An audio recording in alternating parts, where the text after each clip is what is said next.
அப்படியா? கொஞ்சம் குறையாதான் இருக்கு. அப்படியா? தமிழ்ச்செல்வி எப்படி இருக்கு? எனக்கு கம்மியா தான் கேக்கு கொஞ்சம்.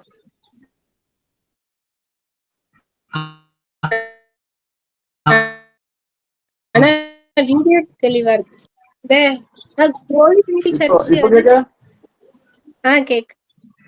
கேக்கான கொஞ்சம் டல்லா தான் இருக்கு. குறைவா தான் கேக்குது. லெஃப்ட் ஆயிட்டீங்களே வசீகரன் சார். ஆமா.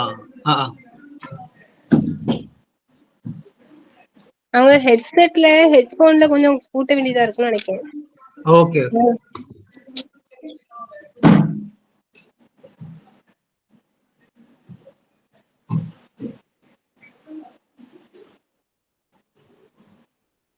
இப்ப கேட்கவே இல்லனே. மியூட் பண்ணிருக்கீங்க. அன்மியூட் பண்ணி. இப்ப மியூட் பண்ணி. நீங்க பண்ண முடியாதா? நீங்க எடுத்து விட முடியாதா? நீங்க அட்மினா? அண்ணே இன்னும் குறையாதான் கேக்குது. அப்படியா? அப்புறம் ஹெட்போனை கட் பண்ணி பாக்குறதா? பாருங்க, ட்ரை பண்ணுங்க. ஹெட்போன் எனக்கு ஃபுல் வால்யூம் இருக்கு. ஹெட்போன் போட்டா நல்லா இருக்கும் அப்படின்னு தான் இதை போட்டேன். ஒரு நிமிஷம் இதை அப்ப நான் டிஸ்கனெக்ட் பண்ணிடுறேன் ப்ளூடூத்ல. சரி சரி.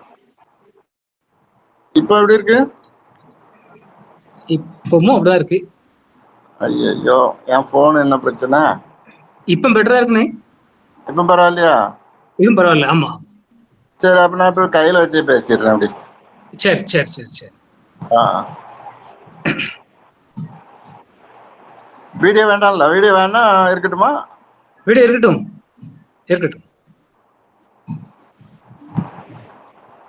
ஹோலி ட்ரினிட்டி சர்ச்சில் இருந்து யார் ஜாயின் பண்ணிருக்கா? நான் இன்னொரு இதுல லாகின் பண்ணி வச்சிருக்கேன். Okay okay okay. அத சர்ச் லைவ் பண்ணல. அந்த லேப்டாப் இங்க இருக்கு. அதை சும்மா கனெக்ட் பண்ணி ரெக்கார்டிங் பண்றதுக்கு ட்ரை பண்ணேன். சரி சரி சரி. அண்ணே இத அந்த நீங்க அனுப்பிவிட்ட ஃபைல ஷேர் பண்ணணுமா அல்லது? பண்ண ஒன்றும் பிரச்சனை இல்லை. நான் அதை வச்சுதான் பேச போறேன். Okay okay. நீங்க உங்ககிட்ட இருக்குல்ல அந்த அந்த இருக்குல்ல, அந்த இதுல கடைசி ஒரு 6 பக்கம் இருக்கணும். அது நான் ரீட் பண்ணி நோட்ஸ் எடுத்தது. Okay okay okay. மற்றது முதல்ல ஒருக்கா பண்ணும்போது தொகுத்தது. சரி சரி, நல்லா இருக்கு.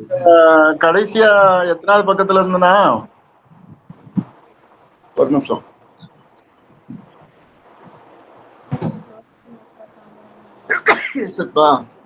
11ஆவது பக்கத்துல இருந்து 10வது பக்கம். ஆமா ஆமா. 10ல இருந்து 16 வரைக்கும் நான் ரீட் பண்ணி அடிச்சது. நான் அது புக்ல வந்து அண்டர்லைன் பண்ண சொல்லிட்டு இப்படி அடிச்சேன். ஏன்னா புக்ல அண்டர்லைன் பண்ணி படிப்பேன்.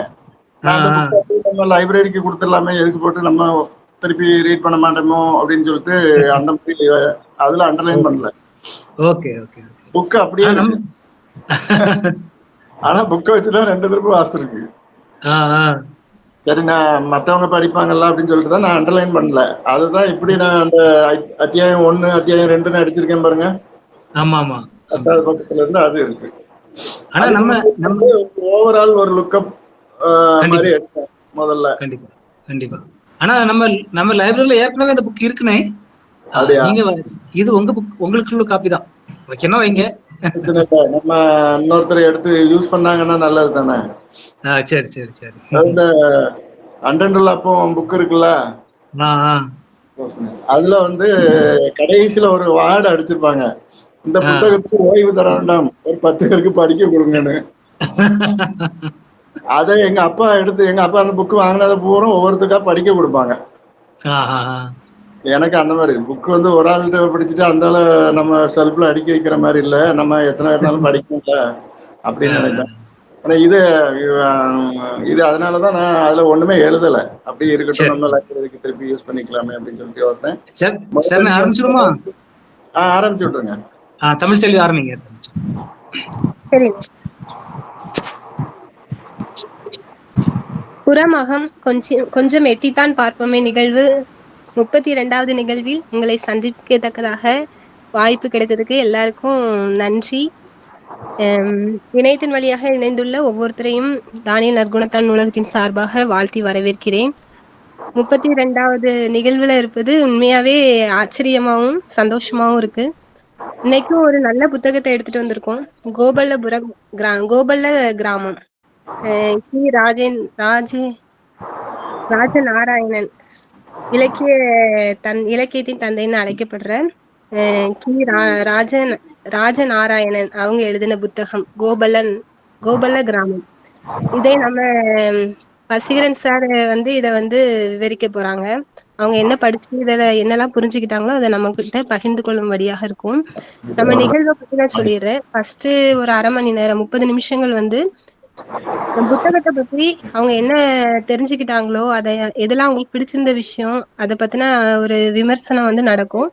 அடுத்த 30 நிமிடங்கள் முக்கியமான நிமிடங்கள். இதுல பங்கு பெற்றவர்கள் கருத்துக்கள் அல்லது ஆல்ரெடி வாசிச்சிருந்த ஏதாவது வித்தியாசமான கருத்துக்கள் இருந்தாலும் அதை நம்ம பகிர்ந்து கொள்ளலாம். எது கேள்விகள் இது சம்பந்தமான கேள்விகள் இருந்தாலும் அதை பகிர்ந்து கொள்ளும் விதமாக அடுத்த 30 நிமிடங்கள் இருக்கும். புத்தகத்தை பத்தி பார்க்கலாம்.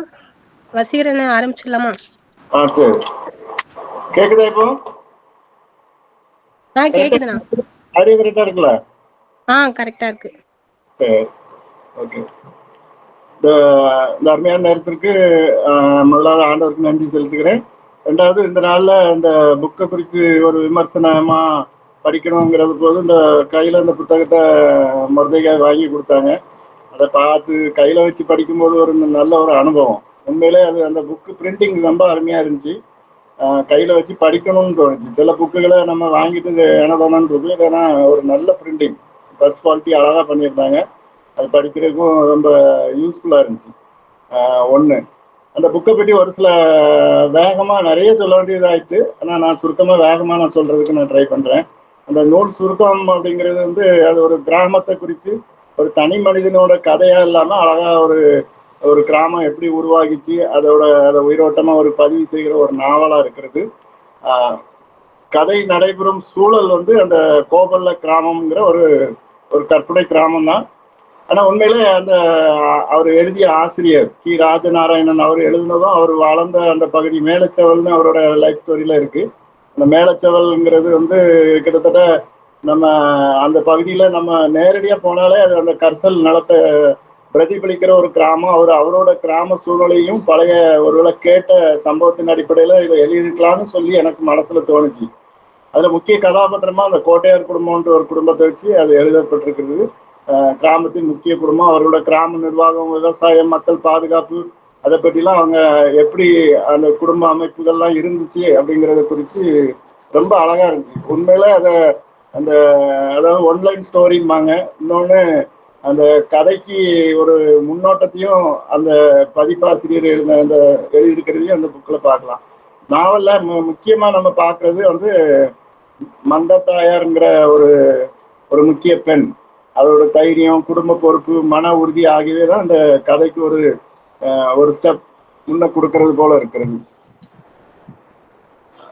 அதுல கோவிந்தப்ப நாயக்கர் கிராமத்தின் தலைமை சிந்தனைன்னு செயல்படுறவர், நீதி உணர்வு கொண்டவர்.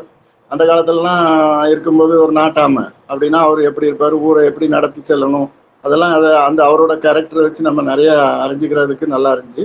அப்புறம் கிராம மக்கள், இந்த கிராமத்துல அதே மாதிரி இந்த புக்கில் இது நாவல், கதை புக்கு கிடையாது மாதிரி நம்ம எடுத்துக்கொள்ள முடியாது. இது ஒரு நாவல், ரொம்ப வித்தியாசமான ஒரு கதை. ஒவ்வொருவருக்கும் தனித்தனியான வாழ்க்கை கதை. அப்புறம் கதையோட முக்கிய அம்சமே ஒரு கிராமம் உருவாகும் வரலாறு. இப்போ நம்ம சில ஊரை பண்ணவளைனா எப்படி வந்துச்சுன்னு பேசுவோம். நம்ம பண்ணவளைன்னு வந்தா 4 மாவடிக்கு 4 மாமரத்துக்கு அடியில வாழ்ந்தவர்கள்னு அப்படி சொல்லுவாங்க. அது மாதிரி இது கோபல்ல கிராமத்துக்கு அது எப்படி உருவாச்சுங்கிற ஒரு வரலாறுன்னு கொடுக்கப்பட்டு குடிபெயர்ந்த மக்களின் வாழ்க்கை, நிலம் மற்றும் விவசாயம், குடும்ப உறவுகள், பெண்களினோட பங்கு எப்படி இருக்கு, சமூக அமைப்பு, சாதி அமைப்பு, ஆங்கிலேயருடைய வருகை, கிராம நிர்வாகம், நம்பிக்கைகள், அப்புறம் நாட்டுப்புற மருந்தும் அதெல்லாம் ரொம்ப அழகா எழுதப்பட்டிருக்கு. நிறைய எழுதியிருக்கு. அதை படிக்கும்போது நான் அதை எக்ஸ்பிளைன் பண்ணும்போது அதை பற்றி நான் பேசுகிறேன். அப்புறம் நாட்டுப்புற கதைகள், திருவிழாக்கள், இயற்கையுடன் வாழ்கிற மக்கள், இதெல்லாம் அதில் உள்ள முக்கிய கதையாக எனக்கு தொகுத்து எழுதும்போது அதுதான் மனசில் வந்துச்சு. அப்புறம் நூலோட சிறப்புகள் கரிசல் மொழின்னு சொன்னாலே அந்த கரிசக்காடுன்னு நம்ம பேசுவோம், கரிசல் காடுன்னு. அது மாதிரி நாவலின் மிகப்பெரிய சிறப்பே அதன் மொழி தான். இந்த நூல் ஆசிரியர் ராஜநாராயணன் எழுதும்போது அவங்க பேசும் பேச்சு நட அது உள்ள வரும்போது நான் சொல்றேன், நிறைய வித்தியாசமான ஒரு அனுபவமா தான் இருந்துச்சு. நிறைய கதை புக்கு படிச்சிருக்கேன், நிறைய புக்ஸ் படிச்சிருக்கோம், கிறிஸ்டியன் ரிலீஜியஸ் புக்கு படிச்சிருக்கோம். ஆனால் இதோட எழுத்து நடைகள் படிப்பதற்கு ஒரு வித்தியாசமான அனுபவமா இருந்துச்சு. நாட்டுப்புற வாழ்க்கை கிராமத்துல ரொம்ப ஒரு 100 வருஷத்துக்கு முந்தைய கிராமத்துல மக்கள் எப்படி பேச்சு இருந்திருப்பாங்க, இன்னும் ஒரு சில வார்த்தைகள் மட்டும் நம்ம பேச்சுல இருக்கிறதையும் பார்க்க முடிஞ்சிச்சு. பெண்களின் வலிமை, அதாவது பெண்கள் எப்படி குடும்பத்தை நடத்துறாங்க, எப்படி காக்குறவங்களா இருக்கிறாங்க, அந்த மாதிரி இயற்கை மழை காற்று வெயில் இதெல்லாம் அந்த கால்நடைகளை குறித்து எழுதும் போதெல்லாம் ரொம்ப அருமையா இருந்துச்சு. அது போல நாவல் முழுவதுமே மனிதர்களின் நல்ல மனம், அன்பு, ஒற்றுமை ஆகியவை இருக்கிறது. இது நான் வந்து ஒரு ஒரு ஒரு 40 வருஷத்துக்கு முந்தி ஒரு சில சந்தித்ததே எனக்கு நினைவுபடுத்துறதாகவே இருந்தது. நாங்க அப்ப இங்க இருந்து இந்த கொர்க்கைக்கு எங்க அம்மா பிறந்து வளர்ந்த ஊருக்கு அங்க போகும்போது இந்த சில சம்பவங்கள்லாம் அதை நினைவுபடுத்துகிற மாதிரி இருந்துச்சு. அங்க போய் நம்ம இருக்கும் பொழுது நைட்டு வந்து அந்த வீட்டு முத்தத்துல இருந்து பேசுறதெல்லாம் பாக்குறது இப்பவும் கிடையவே கிடையாது. ஒரு ஒரு சிலர் வேணா இப்ப ரோட்டு பக்கத்துல இருந்து பேசுறாங்க. ஆனா அந்த ஊர்ல எல்லாம் மொத்தமா உட்காந்து பேசி டிஸ்கஸ் பண்றது அந்த மாதிரி அனுபவங்களை நான் ஒரு 40 வருஷத்துக்கு முந்தி பார்த்திருக்கேன். ஆனா இப்ப இல்லை, அந்த மாதிரி இல்லை. அப்புறம் கிராம வாழ்க்கையில மனித உறவுகளோட இது, சமூக நீதி, பெண்களின் பங்கு, பாரம்பரிய கதைகள், இயற்கை, உழைப்பு, குடிபெயர்வு, பண்பாடு, தலைமுறை மாற்றம், இதைத்தான் அந்த அந்த நூல் முழுவதும் அடக்கம் சொல்லப்பட்டிருக்கிறது. ஒரு கிராமம் என்பது வீடுகளின் தொகுப்பு மட்டும் அல்ல, மக்களின் நினைவுகள், பண்பாடு, மொழி, உழைப்பு, உறவுகள் ஆகியவற்றின் உயிருள்ள வரலாறு. இப்போ இந்த புக்கை படிச்சு முடிக்கும் போது எழக்கூடிய கேள்விகளா நான் நினைக்கிறது என்னன்னா, ஏன் ஒரே கதாநாயகனா இதுல வரல?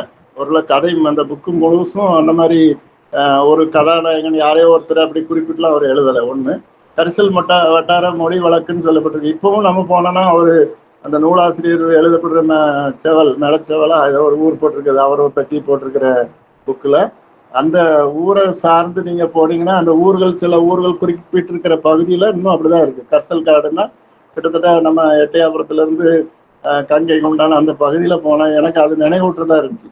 அந்த பகுதியை குறிப்பிட்டதா இருக்கு. அதாவது மங்கத்தாயார் ஏன் அதில் கதாபாத்திரமா இருக்கிற மாதிரி இருக்கு. கிராம வாழ்க்கையை எப்படி இந்திய சமுதாயத்திலிருந்து வேறுபடுகிறது, இயற்கையா கதாபாத்திரமாக செயல்படுகிறதா, இந்த நாவலின் இயற்கை ஒரு கதாபாத்திரமா செயல்படுகிறதா, சமூக அமைப்பை பற்றி ஆசிரியர் என்ன சொல்றாரு அப்படின்னு ஒரு இதெல்லாம் நம்ம எடுத்துக்கலாம். கோபல கிராமம் அப்படிங்கிற ஆசிரியர் ராஜநாராயணன் சொல்ல வர்றதை நம்ம ஒரு வித்தியாசமான அணுகுமுறையில நம்ம பார்க்கலாம்.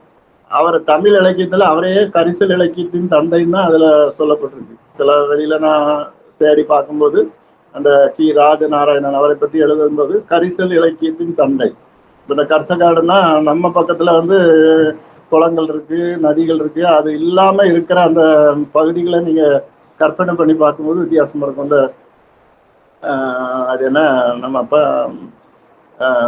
பஞ்சு பஞ்சு நூக்கிறது, இந்த காட்டன், அந்த இதுகள்லாம் விளையிற இடங்கள், அதை பற்றி இந்த கரிசக்காட்டுல விளையிற பொருட்களை பற்றி சிலதுகள்லாம் அதுல இருக்கு பின்னாடி பார்க்கும்போது. அதோட அவரை பற்றி சொல்லணும்னா கி ராஜநாராயணன் செப்டம்பர் 1923 பிறந்து இடைச்செவல், அதான் கோயில்பட்டி பக்கம் அவர் இருந்த ஏரியாவை இப்பவும் நம்ம அந்த பக்கம் போகும்போது பார்க்கலாம். அதே தான் கரிசக்காடு. அதை பற்றி தான் அவர் அதை அனுபவத்தில் அவர் எழுதியிருக்கிறத நம்ம இந்த நூலில் நம்ம பார்க்கலாம். அப்புறம் அவரோட கல்வி வாழ்க்கையை பற்றி, இலக்கிய பயணத்தை பற்றி, கரிசல் இலக்கியத்தின் முன்னோடின்னு அவரை சொல்றாங்க. அந்த அளவுக்கு அவர் அங்கே உள்ள பகுதியில் எழுதியிருக்கிறது. அவரோட முக்கிய மற்ற நூல்களை பற்றியும் நம்ம லேசாக பேசலாம். கோபல கிராமம் இது ஒரு நாவல், கோபலபுரத்து மக்கள்னு ஒன்று, அந்தமான் நாயக்கர் மற்றும் நிறைய சிறுகதை தொகுப்பு, நாட்டுப்புற கதை, நாட்டுப்புறவியல் ஆய்வு நூல், கட்டுரைகள் மற்றும் நினைவு குறிப்புகள் நிறைய எழுதியிருக்கு. கோபல கிராமம் தான் அவருடைய தலை சிறந்த படைப்பாய் கருதப்படுகிறது. அது மாத்திரல்ல, அந்த எழுத்து நடை, அது இயல்பான வட்டார மொழின்னா அதுதான், அது எளிய நடை. இப்போ அந்த அவருடைய எழுத்து நடைகளை அப்படி படிக்கும்போது அது ஒரு டேஸ்ட் வித்தியாசமா இருந்துச்சு. அதை பின்னால நான் வேகமா சொல்றேன். அவரது படைப்புகளை வாசிக்கும் போது கிராமத்துல வாழும் மக்களின் வாழ்க்கையை அப்படியே நம்ம கண்ணு முன்னால கூட நிறுத்துற மாதிரி இருக்கும். இந்த கதை புக்கு படிக்கிறவங்களுக்கு அந்த அனுபவத்தை பார்க்க முடியும். கதை புக்கு, நாவல் இந்த மாதிரி படிக்கிறவங்களுக்கு அதை எப்படி அதை அந்த அப்படியே கண்ணு முன்னால ஒரு கேரக்டரை நிறுத்துற மாதிரி அப்படி இருந்தது. அப்புறம் நாட்டுப்புற வாழ்க்கையில உள்ள பங்களிப்பு, அப்புறம் அவரு பெற்ற விருதுகள், அதெல்லாம் நிறைய இருக்கு. அதை பற்றிலாம் பேசணும்னா நிறைய இருக்கும். கடைசியா அவர் என்ன அந்த புக்ல சொல்ல வர்றதுல முக்கியமா கோபல கிராமத்துல கதாபாத்திரங்களா சொல்லணும்னா சென்னதேவி, அந்த சென்னதேவி அது அழகிய ஒரு பெண்ணை வச்சு அது எழுதப்பட்டிருக்குது. தொட்டல்வா அப்படிங்கிறது ஒண்ணு. கம்மவர் மக்கள், கம்மவார் நம்ம இப்பவும் சொல்லுவாங்க, சிலர் பேசணும்னா கம்மவாளர்கள் அப்படின்னு சொல்லுவாங்க. ஆந்திராவில இருந்து இங்க குடிபெயர்ந்து வந்த ஒரு குழு. அவங்க இது உண்மையில அப்படி நடந்திருக்குமான்னு எனக்கு தோணுச்சு. அப்படி இருந்துச்சு. கோபல கிராம மக்கள் புதிய உரை உருவாக்கி நிலத்தை விளைமலமாய் மாற்றி அவர்கள் உறவுகள், சண்டைகள், மகிழ்ச்சிகள் அனைத்தும் இந்த நாவல்ல அது இருக்கிறது. அடுத்ததா அந்த இதுல பார்த்தோம்னா கதை சுருக்கம் வந்து அந்த தெலுங்கு அந்த இந்த நாவலோட சுருக்கத்தை நம்ம சொல்லணும்னா தெலுங்கு பேசுற கம்மவார்கள், அதான் நாயக்கர் மக்கள். இப்போ நாயக்கர்னு சொல்ற குறிப்பிட்ட சமூகத்துல இருந்து ஆந்திராவில இருந்து தமிழ்நாட்டுக்கு வந்த அந்த மக்கள், அவங்களோட லாங்குவேஜ் நம்மகிட்ட சிலதெல்லாம் மிங்கிள் ஆயிருக்குமோ தமிழோட அப்படிங்கிறது அளவுக்கு அதுல இருக்கு சிலது. அவங்க அங்கிருந்து அது என்ன அங்கிருந்து தப்பிச்சு ஷிஃப்ட் ஆகி இங்க வரும்போது, அவங்க புது நிலத்தை கண்டுபிடிச்சு இங்க வரும்போது, இந்த பக்கம் மூவ் ஆகி வரும்போது நடந்ததை அவங்க எழுதும்போது அந்த ஆசிரியர்கள் எழுதுனது மாத்திரம் இல்ல, 300 எழுதினவரும் என்ன சொல்லியிருக்காருன்னா ஒரே வார்த்தை துளுக்கர்கள்ங்கிற வார்த்தை பயன்படுத்தி இருக்கு. துளுக்கர்கள்ங்கிற வார்த்தை அதை எழுதின அந்த புத்தகத்துல 300 எழுதியிருக்கிறார். அவர் பேரு ஒரே ஒரு நிமிஷம், கோபல கிராமம் அந்த புக்குக்கு 300 எழுதியிருக்கிறது. மறந்துட்டேன்.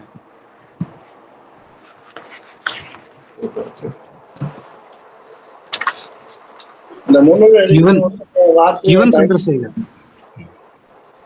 ஒரு நிமிஷம் சொல்லுங்க. சந்திரசேகர், யுவன் சந்திரசேகர். அந்த யுவன் சந்திரசேகர் எழுதும் போது அந்த துளுக்கருங்கிற வார்த்தையை பயன்படுத்தி இருக்காப்புல. அந்த பொதுவா நம்ம இப்போ இஸ்லாமியர்கள்னு போயிடுறோம், அந்த துளுக்கன் அப்படிங்கிற வார்த்தை அந்த இதுல இருக்கு. நம்ம இப்போ பயன்படுத்துறது இல்லை. அநேகமா இந்த வார்த்தை நிறைய பேருக்கு தெரிஞ்சிருக்க வாய்ப்பு இல்லை. பொதுவா நம்ம இஸ்லாமிய சகோதரர்களை அந்த துளுக்க அப்படிங்கிற பேச்சு அந்த இது அந்த புக்கில் அவரும் பயன்படுத்தி இருக்கிறாரு. இந்த 300 எழுதின யுவன் சந்திரசேகர் அவங்களும் பயன்படுத்தி இருக்காங்க. இது ஏன்லாம் எனக்கு தெரியல, ஆனால் அது அந்த வார்த்தை அதுல வருது, அந்த துளுக்கன்கிற வார்த்தை. இந்த கதை சுருக்கத்தில் அவங்க பார்க்கும்போது இஸ்லாமிய படையெடுப்பு, அப்புறம் அவங்களோட டாமினேஷன், அப்புறம் இவங்க தப்பிச்சு வந்து குடியேற்றம் ஆகிறது அப்படிங்கிறது அடிப்படையில் அது எழுதப்பட்டிருக்கிறது. ரொம்ப ரொம்ப சொல்றது இந்த வட்டார பேச்சு வழக்கு, அதைதான் இதுல நம்ம ரொம்ப முக்கியப்படுத்தி பார்க்கலாம் அப்படிங்கிற மாதிரி எனக்கு தோணுச்சு. அப்புறம் கரிசல் இலக்கியம் நம்ம அப்புறம் அந்த பகுதியில் நாட்டுப்புற கதைகள், நாட்டார் கதைகள்னாங்களா அந்த மாதிரி இது, அப்புறம் குலக்கதை, இன வரலாறு அப்படிங்கிறதெல்லாம் உள்ளடக்கி அது மொத்தமா ஒரு நாவலா வெளியே வந்திருக்கு. மொத்தத்துல அது ஒரு பெரிய கரிசல் இலக்கியத்தின் தந்தைன்னு போட்டுக்கிற கீரா அவரோட புக்ல இது ஒரு பெரிய அறிமுகம். சரி, இப்போ நான் படிச்சதுல இருந்து நான் தொகுத்து எழுதியிருக்கிறத வச்சு பார்த்தோன்னா முதல்ல சுருக்கம் இருக்கு, 5 பக்கம் தலைப்புகள் இருக்கு, அப்புறம் 6வது பக்கத்துல முகப்பு, அப்புறம் அவர் சாகித்ய அகாடமி பெற்றவரை பற்றி, அப்புறம் பதிப்பு, அப்புறம் 9 to 10 அந்த பக்கங்கள்ல சமர்ப்பணம், 11 to 16 வரை தான் அந்த 6 பக்கம் கிட்டத்தட்ட 300 எழுதியிருக்கிறார் யுவன் சந்திரசேகர்ங்கிறவர். அப்புறம் பக்கம் 17 இருந்தா நாவல் ஆரம்பிக்கும். அது முதல் அத்தியாயத்துல நீங்க பாத்தீங்கன்னா கோட்டையார் வீடு. கோட்டையார் வீடுனா கோட்டை சுவர் கட்டி வாழ்ந்தவருக்கு தான் அந்த கோட்டையார் வீடுங்கிற ஒரு அடைமொழி.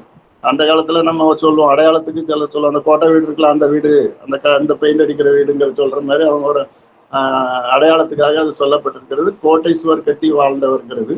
கும்பினி ஆட்சி, கும்பினிங்கிற வார்த்தை பயன்படுத்திருக்கு. அது யாராவது சொல்ல முடியுமா? கும்பினி நான் ரொம்ப தேடி பார்த்தேன், அது எனக்கு புரியல. கும்பினின்றது வந்து ஆங்கிலேயர்களை குறிக்கிறதுன்றதோட இந்த அந்த ஒரு அவங்களுக்கு ஒரு அந்த விக்டோரியா மகாராணி வந்து ஆட்சியை முழுமையா எடுத்துக்கிட்ட முன்னோட்டி ஒரு அந்த மேற்கிந்திய கம்பெனின்னு சொல்றாங்க இல்லையா, அதுதான் சொல்றாங்க. கும்பினி அந்த வார்த்தை நிறைய இடத்துல பயன்படுத்தப்பட்டிருக்குது. அதனால முதல்ல நம்ம அதை ஒரு கிளாரிபிகேஷன் தான். கும்பினி ஆட்சி அப்படிங்கிறதெல்லாம் வருது. அந்த அவங்க அதாவது கும்பினிங்கிறது பொதுவாக என்ன சொல்றதுன்னா ஃபாரின் அஃபேர்ஸ், வெளிநாட்டு சம்மந்தப்பட்ட வெளி தேசத்தான் வெளிநாட்டுக்காரன் அந்த அந்த அந்த மாதிரி சொல்ற மாதிரி ஒரு வேர்டிங்கா அதில் வருது. 2வது அத்தியாயத்தில் பார்த்தீங்கன்னா அந்த கம்மாளர் சாதி பெண் அப்படின்னு ஒரு இதை குறிப்பிட்டு அவர் எழுதுறாரு. கம்மாளர் சாதி பெண்ணா அதில் வந்திருக்கு. இதுல எனக்கு ஒரு வேடிக்கைன்னா அடிக்கடி பார்க்கறது மங்கம்மா சாலை அப்படிங்கிறது வருது. மங்கம்மா சாலை இப்போ திருநெல்வேலியில கேடிசி நகர்ல இருந்து ஒரு ரோடு போகுது, அது பேர் மங்கம்மா சாலை. அது ஒருவேளை எதுக்காக இதெல்லாம் லிங்க் பண்ணி பார்க்குறேன்னு சொல்றேன்னா, நம்ம மங்கம்மா சாலைங்கிறது ஒரு கேடிசி நகர்ல இருந்து ஒரு 8-9 கிலோமீட்டருக்கு மேல ஒரே ரோடு, அங்க வரைக்கும் ரொம்ப தூரம் போகுது அந்த ரோடு. ஆனா அங்க இருந்து அங்க வரைக்கும் ஒரே ரோடு தான். அதுக்குள்ள நிறைய பக்கத்துல நிறைய சிட்டிஸ்லாம் வந்துட்டு இந்த மங்கம்மா சாலைன்னு எனக்கு அதுதான் ஞாபகம் வந்தது. கரிசல் காடு, தண்ணி தேடி அலையிற காரியங்களை குறித்து அவங்க ஒரு இந்த கம்மாளர் ஜாதி பெண் அவளை வச்சுதான் இதுல ஒரு கதை இருக்கு. 2வது 3வது அத்தியாயத்துல உள்ள அந்த கதையை அதோட பிளாஷ்பேக்கை பின்னாடி பார்க்கலாம். கம்மாளர் ஜாதி பெண்ணு, அந்த பெண்ணு வந்து மங்கம்மா சாலையாது கரிசல் காட்டுல தண்ணி தேடி அலையிறது, வீட்டுல சண்டை போட்டுட்டு போனதையும், அது தண்ணீர் குடிக்க நீருக்குள்ள இறங்கும் போதுதான் அந்த பாம்படத்தை அவன் திருடன்னு ஒரு கொலையாளி அவளை பண்றதை அதுல பாக்குறோம். அந்த சம்பவம் அதுல எழுதப்பட்டிருக்கிறது. அந்த அழகா எழுத்து நடையில அழகா, ரொம்ப அழகா அப்படியே ஒரு கேரக்டர். ஒரு பெண் வந்து அந்த ஒரு வீட்டுல இருந்து தப்பிச்சு போகும் பொழுது அவ தண்ணிக்காக தேடி அலையிறா. அப்ப தண்ணி குடிக்கிறதுக்கு ஒரு கம்மா, ஊருணின்னு சொல்றாங்க, ஊருணிங்கிற வார்த்தையும் பயன்படுத்தப்பட்டிருக்கிறது. அதுல போய் தண்ணி குடிக்க இறங்கும் போதுதான் இப்ப கழுத்துல இருந்த அந்த காதுல இருந்த பாம்படம், நிறைய பேருக்கு இப்ப பாம்படம்னாலே தெரியுமா அப்படிங்கிற அளவுக்கு ஆயிடுச்சு. யாருமே நிறைய பாம்படம் போட்ட ஆளுகளை பார்க்கறதே ரொம்ப அபூர்வம் ஆயிடுச்சு. அந்த பாம்படங்கும் போது எனக்கு ரொம்ப நினைவுக்கு வர்ற ஒரு சம்பவம், 10th 11th 12th படிக்கும்போது, இல்லை 10th படிக்கிறதுக்கு முந்தி ஃப்ரெண்டோட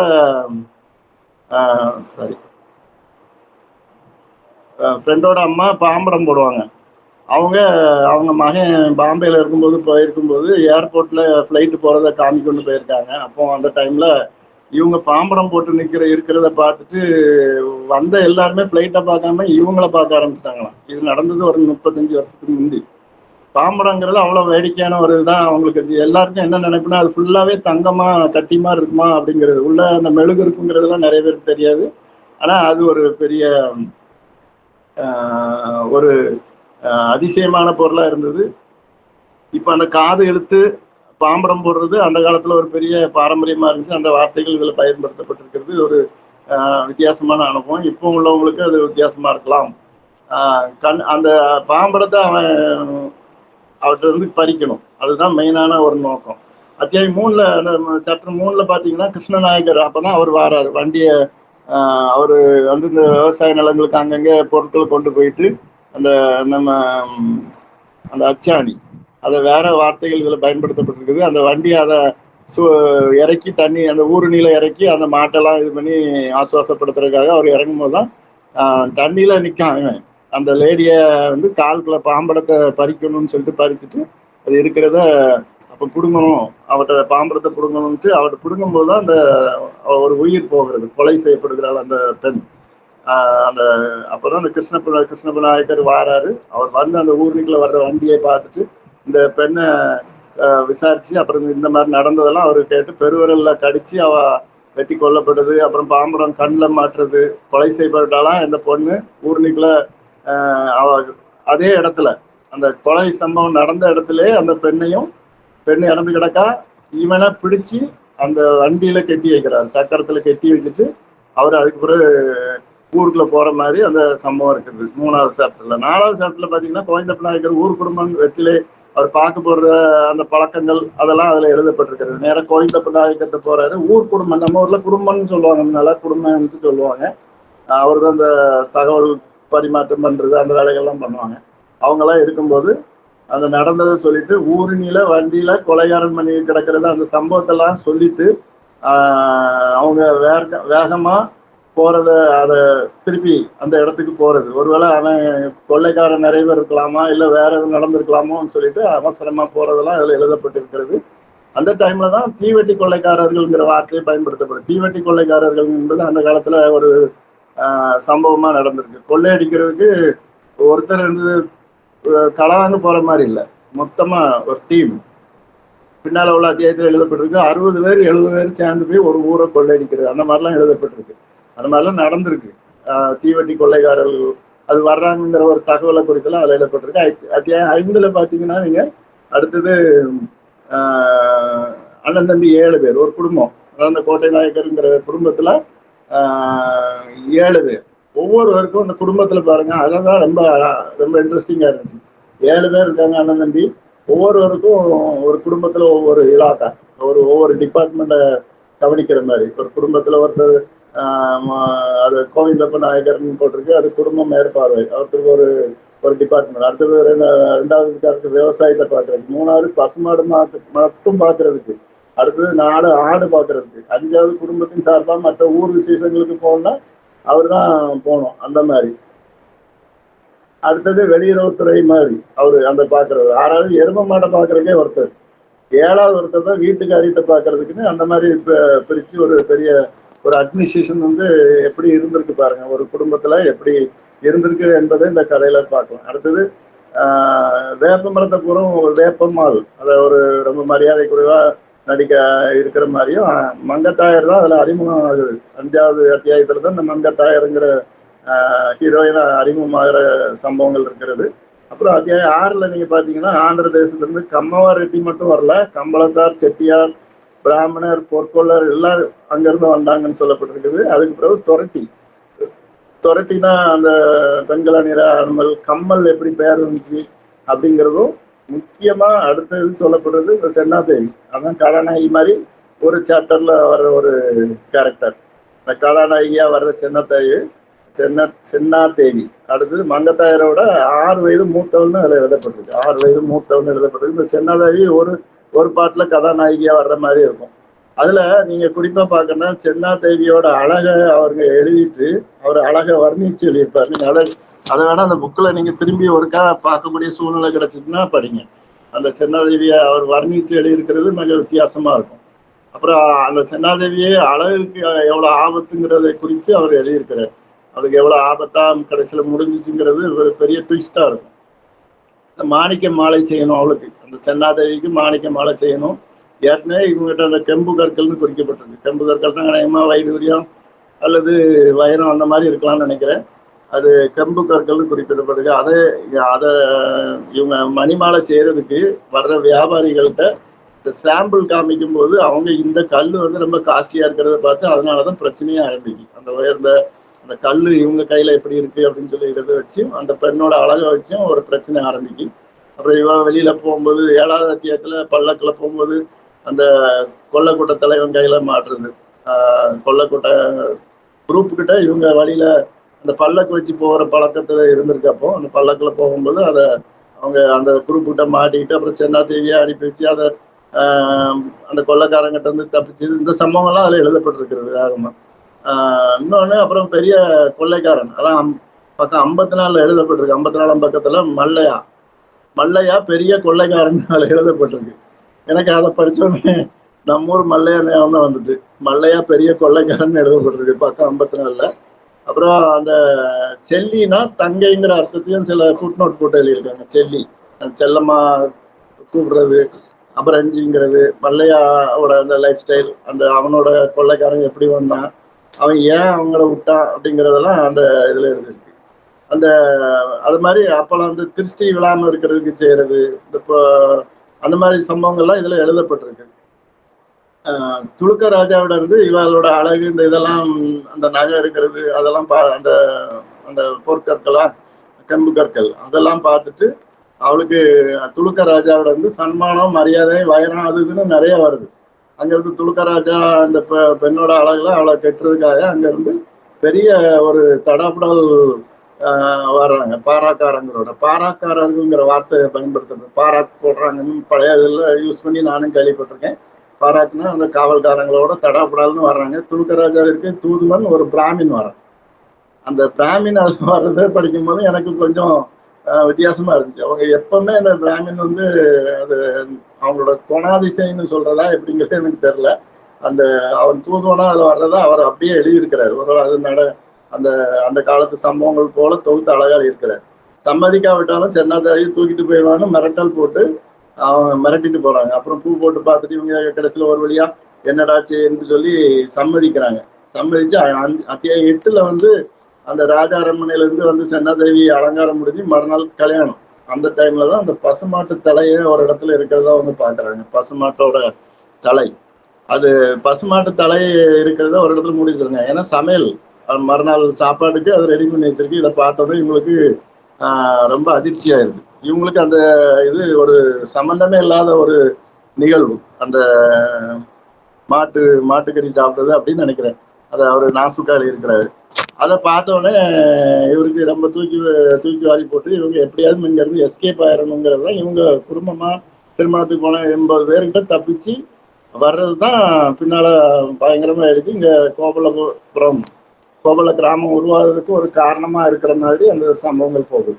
அப்பதான் அத்தியாயம் 8ல பாத்தீங்கன்னா ராஜா அரண்மனை இருந்து வந்து சென்னாதேவி அலங்காரம், அது விடிஞ்சா கல்யாணம், அதை பசுமாட்டு தலையை பாக்குறாங்க. ஐயோ இதான் நமக்கு விருந்து அப்படின்னு சொல்லிட்டு எப்படியாவது தப்பிச்சு வெளியே போயாகணும் அப்படின்னு இவங்க எல்லாரும் முடிவு பண்றாங்க. அவங்க முடிவு பண்ணும்போதுதான் அதுல ஒரு வார்த்தை அவர் யூஸ் பண்ணியிருக்காரு. இந்த நம்ம இப்போ பழங்காலத்துல காட்டுக்கு போறது, டாய்லெட் இது போறதுக்கு வெளிக்கு போறதுன்னு அந்த வார்த்தையை அப்படியே யூஸ் பண்ணியிருக்காரு. வெளிக்கு போற மாதிரி திட்டமிட்டு தப்பிக்கிறாங்க எல்லாரும். காலையில பாத்ரூம் போறதுக்கு, வெளியே டாய்லெட் போறதுக்கு போற மாதிரி திட்டமிட்டு ஆள் கொஞ்சம் அங்கங்க பிரிஞ்சு எல்லாருமே தப்பிச்சு, அப்புறம் எல்லாருமே தப்பிச்சு அங்கிருந்து ஐயோ எப்படியாவது இந்த துலுக்க ராஜா கிட்ட வந்து நம்ம தப்பிச்சு வர்றதுதான் இதோ கதையோட பெரிய மெயின் சம்பவம், முக்கியமான சம்பவம். அவங்க வெளியே போற மாதிரி திட்டு தப்பிச்சு வராங்க. அப்போ வழியில முட்கள், மின்னல், மழை, தீப்பந்தம் தொடர்றது, வழியில நதி குறுக்கிடுது, இந்த மாதிரி நிறைய சம்பவம். அந்த சம்பவத்தை அப்படியே எழுதும் போது நம்ம கண் முன்னால ஒரு பெரிய கதை அப்படி அழகா இருக்கும். தீப்பந்தம் தொடர்ந்து அவங்க பின்னாடி வராங்க. அந்த நேரத்துலதான் வழியில ஒரு நதி, ஒரு ரிவர், ஆறு போகுது. அதை தாண்டி அந்த பக்கம் போகணுங்கிற நிலைமையில்தான் அரசமரம் அவங்கள தப்பு வைக்கிறதுக்கு வழி சொன்னதான் அதுல ஒரு மிரக்கல் மாதிரி எழுதியிருக்கிறாங்க. அக்கறை செஞ்சு அடுத்த பக்கம் போயிடுறாங்க. அந்த வந்தவங்க துரத்தி வந்தவங்க இவங்கள தொடர முடியாம அவங்க திரும்பி போயிடுறாங்க. இதுக்கிடையில அத்தியாயம் 9ல அவங்களோட கம்பமுள் களஞ்சியத்தை பற்றி எழுதியிருக்கு. கம்பமுள் களஞ்சியம் நம்ம அந்த காலத்துல குழுக்கங்கிறத இவங்க இந்த இதுல புக்ல பயன்படுத்தல. கம்பமுள் களஞ்சியம்ங்கிற வார்த்தை யூஸ் பண்ணிருக்கு. அதாவது எப்படி சேர்த்து வைப்பாங்கிறது தெரியல. அவர் எழுதியிருக்கிறதுல பார்த்தா அந்த குழுக்க மாதிரிதான் எனக்கு தோணுது. உள்ள இறங்கி நெல்லெல்லாம் சேர்த்து வைக்கிறது. குழுக்க எத்தனை பேர் பார்த்துருக்காங்கன்னு எனக்கு தெரியல. நம்ம டீம்ல, நம்ம இப்போ லைவ்ல இருக்கிறவங்க எத்தனை பேர் அதை பார்த்துருக்காங்கன்னு எனக்கு தெரியல. குழுக்க ஒரு பெரிய நெல் சேமிப்பு இருக்கும், அடியில ஓட்டம் இருக்கும். அந்த மாதிரி இருக்குள்ள ஒரு பாம்பு அவர் இருக்கு. அந்த அக்கையாங்கிற ஒரு திவான் அக்கையாங்கிற கேரக்டர் உள்ள இறங்கி அந்த பாம்பை கொல்றத அந்த சம்பவம் அதுல எழுதப்பட்டிருக்கு. அதுல ஒரு வார்த்தை குத்துத்தரம். குத்துத்தரங்கிறது பாம்பை குத்தி கொள்றதுக்குன்னு பயன்படுத்தப்பட்ட ஒரு கருவி. அதை அதுல எழுதப்பட்டிருக்கு. அப்புறம் 10வது அத்தியாயத்துக்கு போயிட்டோம்னா உழவு, மண்ணை பக்குவப்படுத்தி விவசாயத்திற்கு அவங்க தயார் செய்தல். ஒத்த கலப்பை தான் இப்ப இருக்கு. அதுக்கு பின்பு தான் ரெட்டை கலப்பையா மாற்றி அதை எப்படி அவர் கண்டுபிடிச்சி அந்த வயல் நிலத்தை சரி பண்றதுக்கு அவங்க ரெட்டை கலப்பை அதை எப்படி பயன்படுத்தினாங்கிறது மிக அழகா சுவாரஸ்யமா எழுதியிருக்கும். அவர் கண்டுபிடிக்கிறதெல்லாம் எப்படின்னு வித்தியாசமா எழுதியிருக்கும். அப்புறம் 11வது அத்தியாயத்தில் நீங்க பாத்தீங்கன்னா அந்த அக்கையாங்கிறவர் நக்கல் நகைச்சுவைகளை நிறைய எழுதியிருக்கு. அவர் எப்படி நக்கல் பண்றது, கேஷுவலா ஒரு ஊர்ல கிராமங்கள்ல நடக்கிற சம்பவங்களும் அழகா எழுதியிருக்கு. அப்புறம் விதை கம்பமுள், அந்த விதைக்காக வைக்கிற கம்பமுள் எப்படி சேமிச்சு வைக்கிறது, அதெல்லாம் சில இதுல அப்படி எழுதுறாரு. அப்புறம் நாளிகை, பொழுது தூரம், ஒரு நாள் நடக்கு தூரம், கோகுல வெங்கடம்மாள். அந்த கோகுல வெங்கடம்மாள்ங்கிறது நிறைய காரண பெயர், குணப்பெயர்லாம் இதுல நிறைய இருக்கு. இந்த புக்கு ஃபுல்லா பாத்தீங்கன்னா காரண பெயர் அதெல்லாம் நிறைய இருக்கு. நான் கொஞ்சம் வேகமாவே நான் சொல்றேன், டைம் ஆயிடுச்சுன்னு நினைக்கிறேன். நான் கொஞ்சம் வேகமாவே சொல்றேன். அந்த இதுல ஒரு பேர் வந்து கோகுல வெங்கடம்மாள். அந்த ஒரு ஊர்ல போய் கேட்கும்போது நிறைய வெங்கடம்மா இருக்காங்க. அந்த சில ஊர்ல பார்த்தா ஒரே ஊர் பேர் நிறைய இருக்கும். அதே மாதிரி அங்க வந்து வெங்கடம்மாள்ங்கிறது ரொம்ப காமன் நேம். அப்போ வந்து அவங்களுக்கு ஒரு பேர் வந்து துண்டப்பட்டு வெங்கடம்மா அப்படி சொன்னப்பதான் அவர் கண்டுபிடிக்காரு. விதை நெல் கொடுக்கறதுக்கு போறாங்க, விதைக்கு நெல் கொடுக்கறதுக்காக அவர் போகும்போது அந்த சம்பவங்கள். அப்புறம் 12ல பார்த்தோன்னா துளுக்கத்துல இருந்து தப்பிய கைதி, அந்த கதை திரும்ப வெளியில போகும்போது ஒரு தாளம்பு குடை மாதிரி வச்சுட்டு ஒருத்தர் கூப்பிட்டு அவர் சொப்பனத்துல அவர் பாக்குற மாதிரி இப்படி ஒரு குரூப்பு தப்பிச்சு வராங்க அப்படின்னு சொல்லி அவர் சொப்பனத்துல பார்த்துட்டு இவங்களை வரவேற்று 70 பேருக்கு அவர் ட்ரெஸ் கொடுத்துருக்காரு. ட்ரெஸ் கொடுத்து குளிக்கிறதுக்கு பெட்டி, நல்ல ருச்சியான அன்னம் அப்படிலாம் நிறைய கொடுத்து தங்க பயம் இல்லாம அவங்க எங்க தங்கிக்கங்க அப்படின்னு சொல்லி தங்க வச்சிருக்காங்க. தங்க வச்சு மாட்டு உடை, தானியம், பாத்திரம் எல்லாம் கொடுத்து திருப்பி அனுப்பி விடுறாரு. எல்லா ட்ரெஸ் எல்லாத்தையும் கொடுத்து திரும்ப ஒரு நிமிஷம் கொடுத்து அனுப்பி விடுறாரு. அந்த வழியில போற வழியில இவங்க அங்க இருந்து தப்பிச்சு வரும்போது அந்த அவங்களுக்கு உடை, தானியம், பாத்திரம், வழி அனுப்புற எல்லாம் கொடுத்து அவரை அனுப்பி விடுறாரு. அதையும் தாண்டி அவங்க போகும்போது வழியில ஒரு பெண், ரொம்ப அழகா ஒரு பெண்ணை சந்திக்கிறாங்க. அந்த பெண்ணு வந்து மக்களே எங்கிருந்து வருகிறீர்கள்னு சொல்லி கேட்கறாங்க. எங்கிருந்து வரீங்கன்னு சொல்லி தெலுங்கு உச்சரிப்புடன் ஒரு லேடி, அழகான லேடி வந்து வழியில கேட்குது. அப்போ நாங்க இப்படி வாரோம் அப்படின்னு சொல்லிட்டு எல்லாம் சொல்லிட்டு அவங்க அந்த அதுல ஒரு கோயில் இருக்கு, அந்த கோயில்ல போய் தங்குறதுக்கு போறாங்க. அந்த போகும் பொழுதுதான் ஒரு அவங்களுக்கு ஒரு மிரக்கல் நடக்கு. இந்த குரூப் எல்லாம் இவங்களை தேடி வந்தவங்க அந்த கோயில்களை வந்து பாக்குறாங்க. ஆனா இவங்கள வந்து அவங்க கண்ணை விட்டு மறைச்சு அதை தப்பிக்க வைத்த மாதிரி ஒரு மத நம்பிக்கை அதுல எழுதியிருக்கிறாங்க. அதுல பனைநார் பெட்டி மூங்கில் பிரம்பு அவங்க கையில கொடுத்துட்டு மறைஞ்சு போயிருது அந்த லேடி, அந்த கற்ப கிரகம் அந்த இந்த டெம்பிள்குள்ள போகும்போது. அது இவங்களுக்கு ஒரு பெரிய மிரக்கலா இருக்கு. அப்புறம் 13ஆம் அத்தியாயத்துல பாத்தீங்கன்னா எங்க போனாலும் இவங்க என்ன சொல்றாங்கன்னா, நாங்க பகவானை தரிசிக்க போறோம் அப்படின்னு சொல்றாங்க. இந்த கதையில அதில் படிக்கும்போது பாத்தீங்கன்னா அடிக்கடி இவங்க அந்த காசி அல்லது திருப்பதி இப்படிலாம் நடந்து போகிற வழக்கம் இருந்திருக்கும் போல அந்த காலத்துல. ரொம்ப தூரம் நடந்து போய் தரிசிக்கிறதுக்கு, அந்த தெய்வங்களை தரிசிக்கிறதுக்கு ரொம்ப தூரம் போற ஒரு பழக்கம், காசிக்கு போறேன்னு சொல்லிட்டு போற பழக்கம் இதெல்லாம் இருந்திருக்கு. அது அதுல அந்த எழுத்துல அந்த புக்கு படிக்கும்போது அது தெரியுது. அப்புறம் அரவதேசம் இப்பதான் அந்த 13ஆவது அத்தியாயத்துலதான் அவங்க அங்க இருந்து நடந்து கஷ்டப்பட்டு புண்ணாய் கால்லாம் புண்ணாய் ரொம்ப கஷ்டப்பட்டு அரவதேசம்னு தமிழகத்தை அரவதேசங்கிற வார்த்தையில குறிப்பிட்டிருக்கு. அப்புறம் அதுக்கு பின்புதான் அந்த அவங்க உள்ள வந்து என்றாய் அடுத்ததுக்குள்ள வருது. அப்புறம் அதுல ஏணி நாற்காலி அப்படின்னு ஒரு இது எழுதப்பட்டிருக்குது. தலைமுடி அவ்வளவு நீளமா இருக்குமா, அந்த தலைமுடிய பின்னுறதுக்காகவே ஏணி நாற்காலி போட்டு அவங்க உட்காந்து அதை தலைய வாரி பின்னி எடுக்கிறதுக்கு பயன்படுத்துவாங்கன்னு சொல்லி அதுல எழுதப்பட்டிருக்கு. அப்புறம் 14ஆவதுல தீவட்டி கொள்ளைக்காரங்களை பற்றி எழுதியிருக்கு. நிறைய பேர் டீமா வந்து கொள்ளையடிச்சிட்டு போறது சம்பவம் அப்ப இருந்திருக்கு. அந்த ஒரு தீவட்டி கொள்ளைக்காரங்கன்னா ஒரு கொள்ளையடிக்கிறதுக்குன்னு ஒரு ஊர், அவங்க மொத்தமா வந்து கொள்ளையடிச்சிட்டு போற சம்பவங்களை குறித்து அதுல எழுதப்பட்டிருக்கு. அப்பதான் அத்தாளம்ங்கிற ஒரு வார்த்தை பயன்படுத்தியிருக்கு. அத்தாளம் இரவு சாப்பிட்ட பின்பு சாப்பிட்ற ஒரு ஃபுட்டு தான், அதாவது நைட்டு ஸ்வீட்டு பழங்கள் ஏதாவது சாப்பிட்றது, அதை அத்தாளம்ங்கிற வார்த்தை பயன்படுத்தியிருக்கு. அதே மாதிரி இதுல முக்கியமா இன்னொன்று பார்க்கறதுன்னா, அந்த கொள்ளைக்காரங்க வந்தாங்கன்னா முதல்ல எங்கேயாவது வைக்கப்படப்ப தீவனம் வைக்கிற மாட்டு தீவனம் வைக்கிற அந்த வைக்கப்படப்ப தீ வைத்து கொளுத்திட்டு எல்லாம் அங்கே தீ பிடிச்சிட்டு எல்லாம் அங்கே ஓடுவாங்க, இவங்க வீட்டை கொள்ளடிக்க உள்ள வந்துருவாங்க. இந்த மாதிரி பழக்கங்கள்லாம் இருந்திருக்கு. அது போக இரவு நேரம் கதை சொல்லி அனைவரும் கேட்டல், இது ரொம்ப ரொம்ப ரொம்ப முக்கியமான ஒரு டாபிக். இந்த இப்ப அந்த பழக்கமே கிடையாது. இப்ப நம்ம கதை பழக்கிறதுக்கு கதை கேட்கறதுக்கு இங்க நேரம் இருக்கு, இந்த கதையில இருக்கு. ஆனா அவங்க ஊர்ல எல்லாம் சேர்ந்து ஒருத்தர் கதை சொல்லியோ அல்லது பழைய சம்பவங்களை சொல்லியோ எல்லாம் கேட்கிற பழக்கம் அதை நான் அதுல இருந்து பாக்குறதுக்கு ரொம்ப வித்தியாசமா இருந்துச்சு. அது மாதிரி தீவட்டி கொள்ளைக்காரங்களும் 60-70 பேர் தோல் பையில குடிக்க தண்ணி கொண்டு வருவாங்களாம். அப்புறம் தீவட்டி ரெடி பண்ணும் விதம் அதுலலாம் அது பற்றி எழுதப்பட்டிருக்குது. அது மாதிரி வீட்டுல இருந்து கிளம்பும் போதே மனைவியை தாலியை கழட்டி உரியில வைக்க சொல்லிட்டு தான் வருவாங்க. ஏன்னா உயிரோட வருவோமா இல்லையான்னு தெரியாது, கொள்ளடிக்க போறவங்க. அது மாதிரி இது. அதுக்குள்ள இன்னொன்று கொள்ளையர்களை வீழ்த்த இவங்களோட திட்டமும் பிரதானமா இருக்கும். இப்ப ஊர்ல கொள்ளைக்காரங்க நாங்க வரப்போறாங்கிற ஒரு செய்தியை பரப்பிடுறாங்க. ஊர்ல நோட்டமிட்டு இந்த ஊர்ல கொள்ளையடிக்கணும், இந்த வீட்டுக்கு போகணும் எல்லாம் பிளான் பண்ணிடுறாங்க. அப்ப இதை இவங்க கேள்விப்பட்டு அந்த மாதிரி ஆயத்தமா இருக்கிறது. ஒரு கொள்ளையடிக்கிற டைம்ல நம்ம ஆயத்தமா இருக்கணும், அந்த அதை பாதுகாத்து கொள்ளணும் அப்படிங்கிற இடத்துல ஒரு வார்த்தை சொல்லப்பட்டிருக்குது. இவன் கொள்ளையடிக்க வராங்க, இவங்கெல்லாம் டீமா அவங்க எல்லாரையும் மேற்கொண்டு அவங்கள விரட்டிடுறாங்க. விரட்டி போகும்போது ஆட்டு கடாவில் 2 கடாவை திருடிட்டு போயிடுறாங்க. அந்த சம்பவம் எழுது அது ரொம்ப வித்தியாசமா இருக்கும் அதை படிக்கும்போது. அது மாதிரி 16ல வெற்றில சுண்ணாம்பு போடுற பழக்கம், இந்த வெற்றில போடுற பழக்கம் நிறைய எழுதப்பட்டிருக்கு. வெற்றில சுண்ணாம்பு பாக்கு இந்த வார்த்தைகள் அதிகம் பயன்படுத்தியிருக்காங்க. அப்போ இந்த பழக்க வழக்கங்கள் ரொம்ப இதா இருந்து தீவிரமா இருந்திருக்குங்கிறத இதில் பார்க்கலாம்.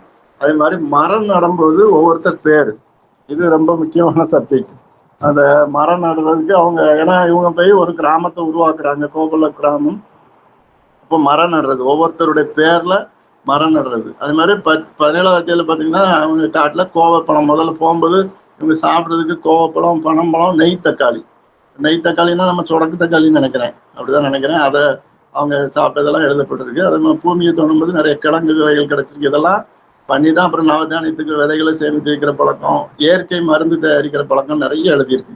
அதில் கடைசியாக நான் ஒரு இது சப்ஜெக்டை கண்டிப்பாக நான் உங்கள்கிட்ட பேசுவேன். அது மாதிரி இன்னொன்று மீதி இருக்கிற மாம்சம். இப்போ நம்ம ஊர்ல ஆட்டுக்கறியை மீதி போட்டு காய போடுவாங்க, உப்பு காண்டம் அதை பயன்படுத்தினதையும் அதில் எழுதிப்பட்டிருக்கு.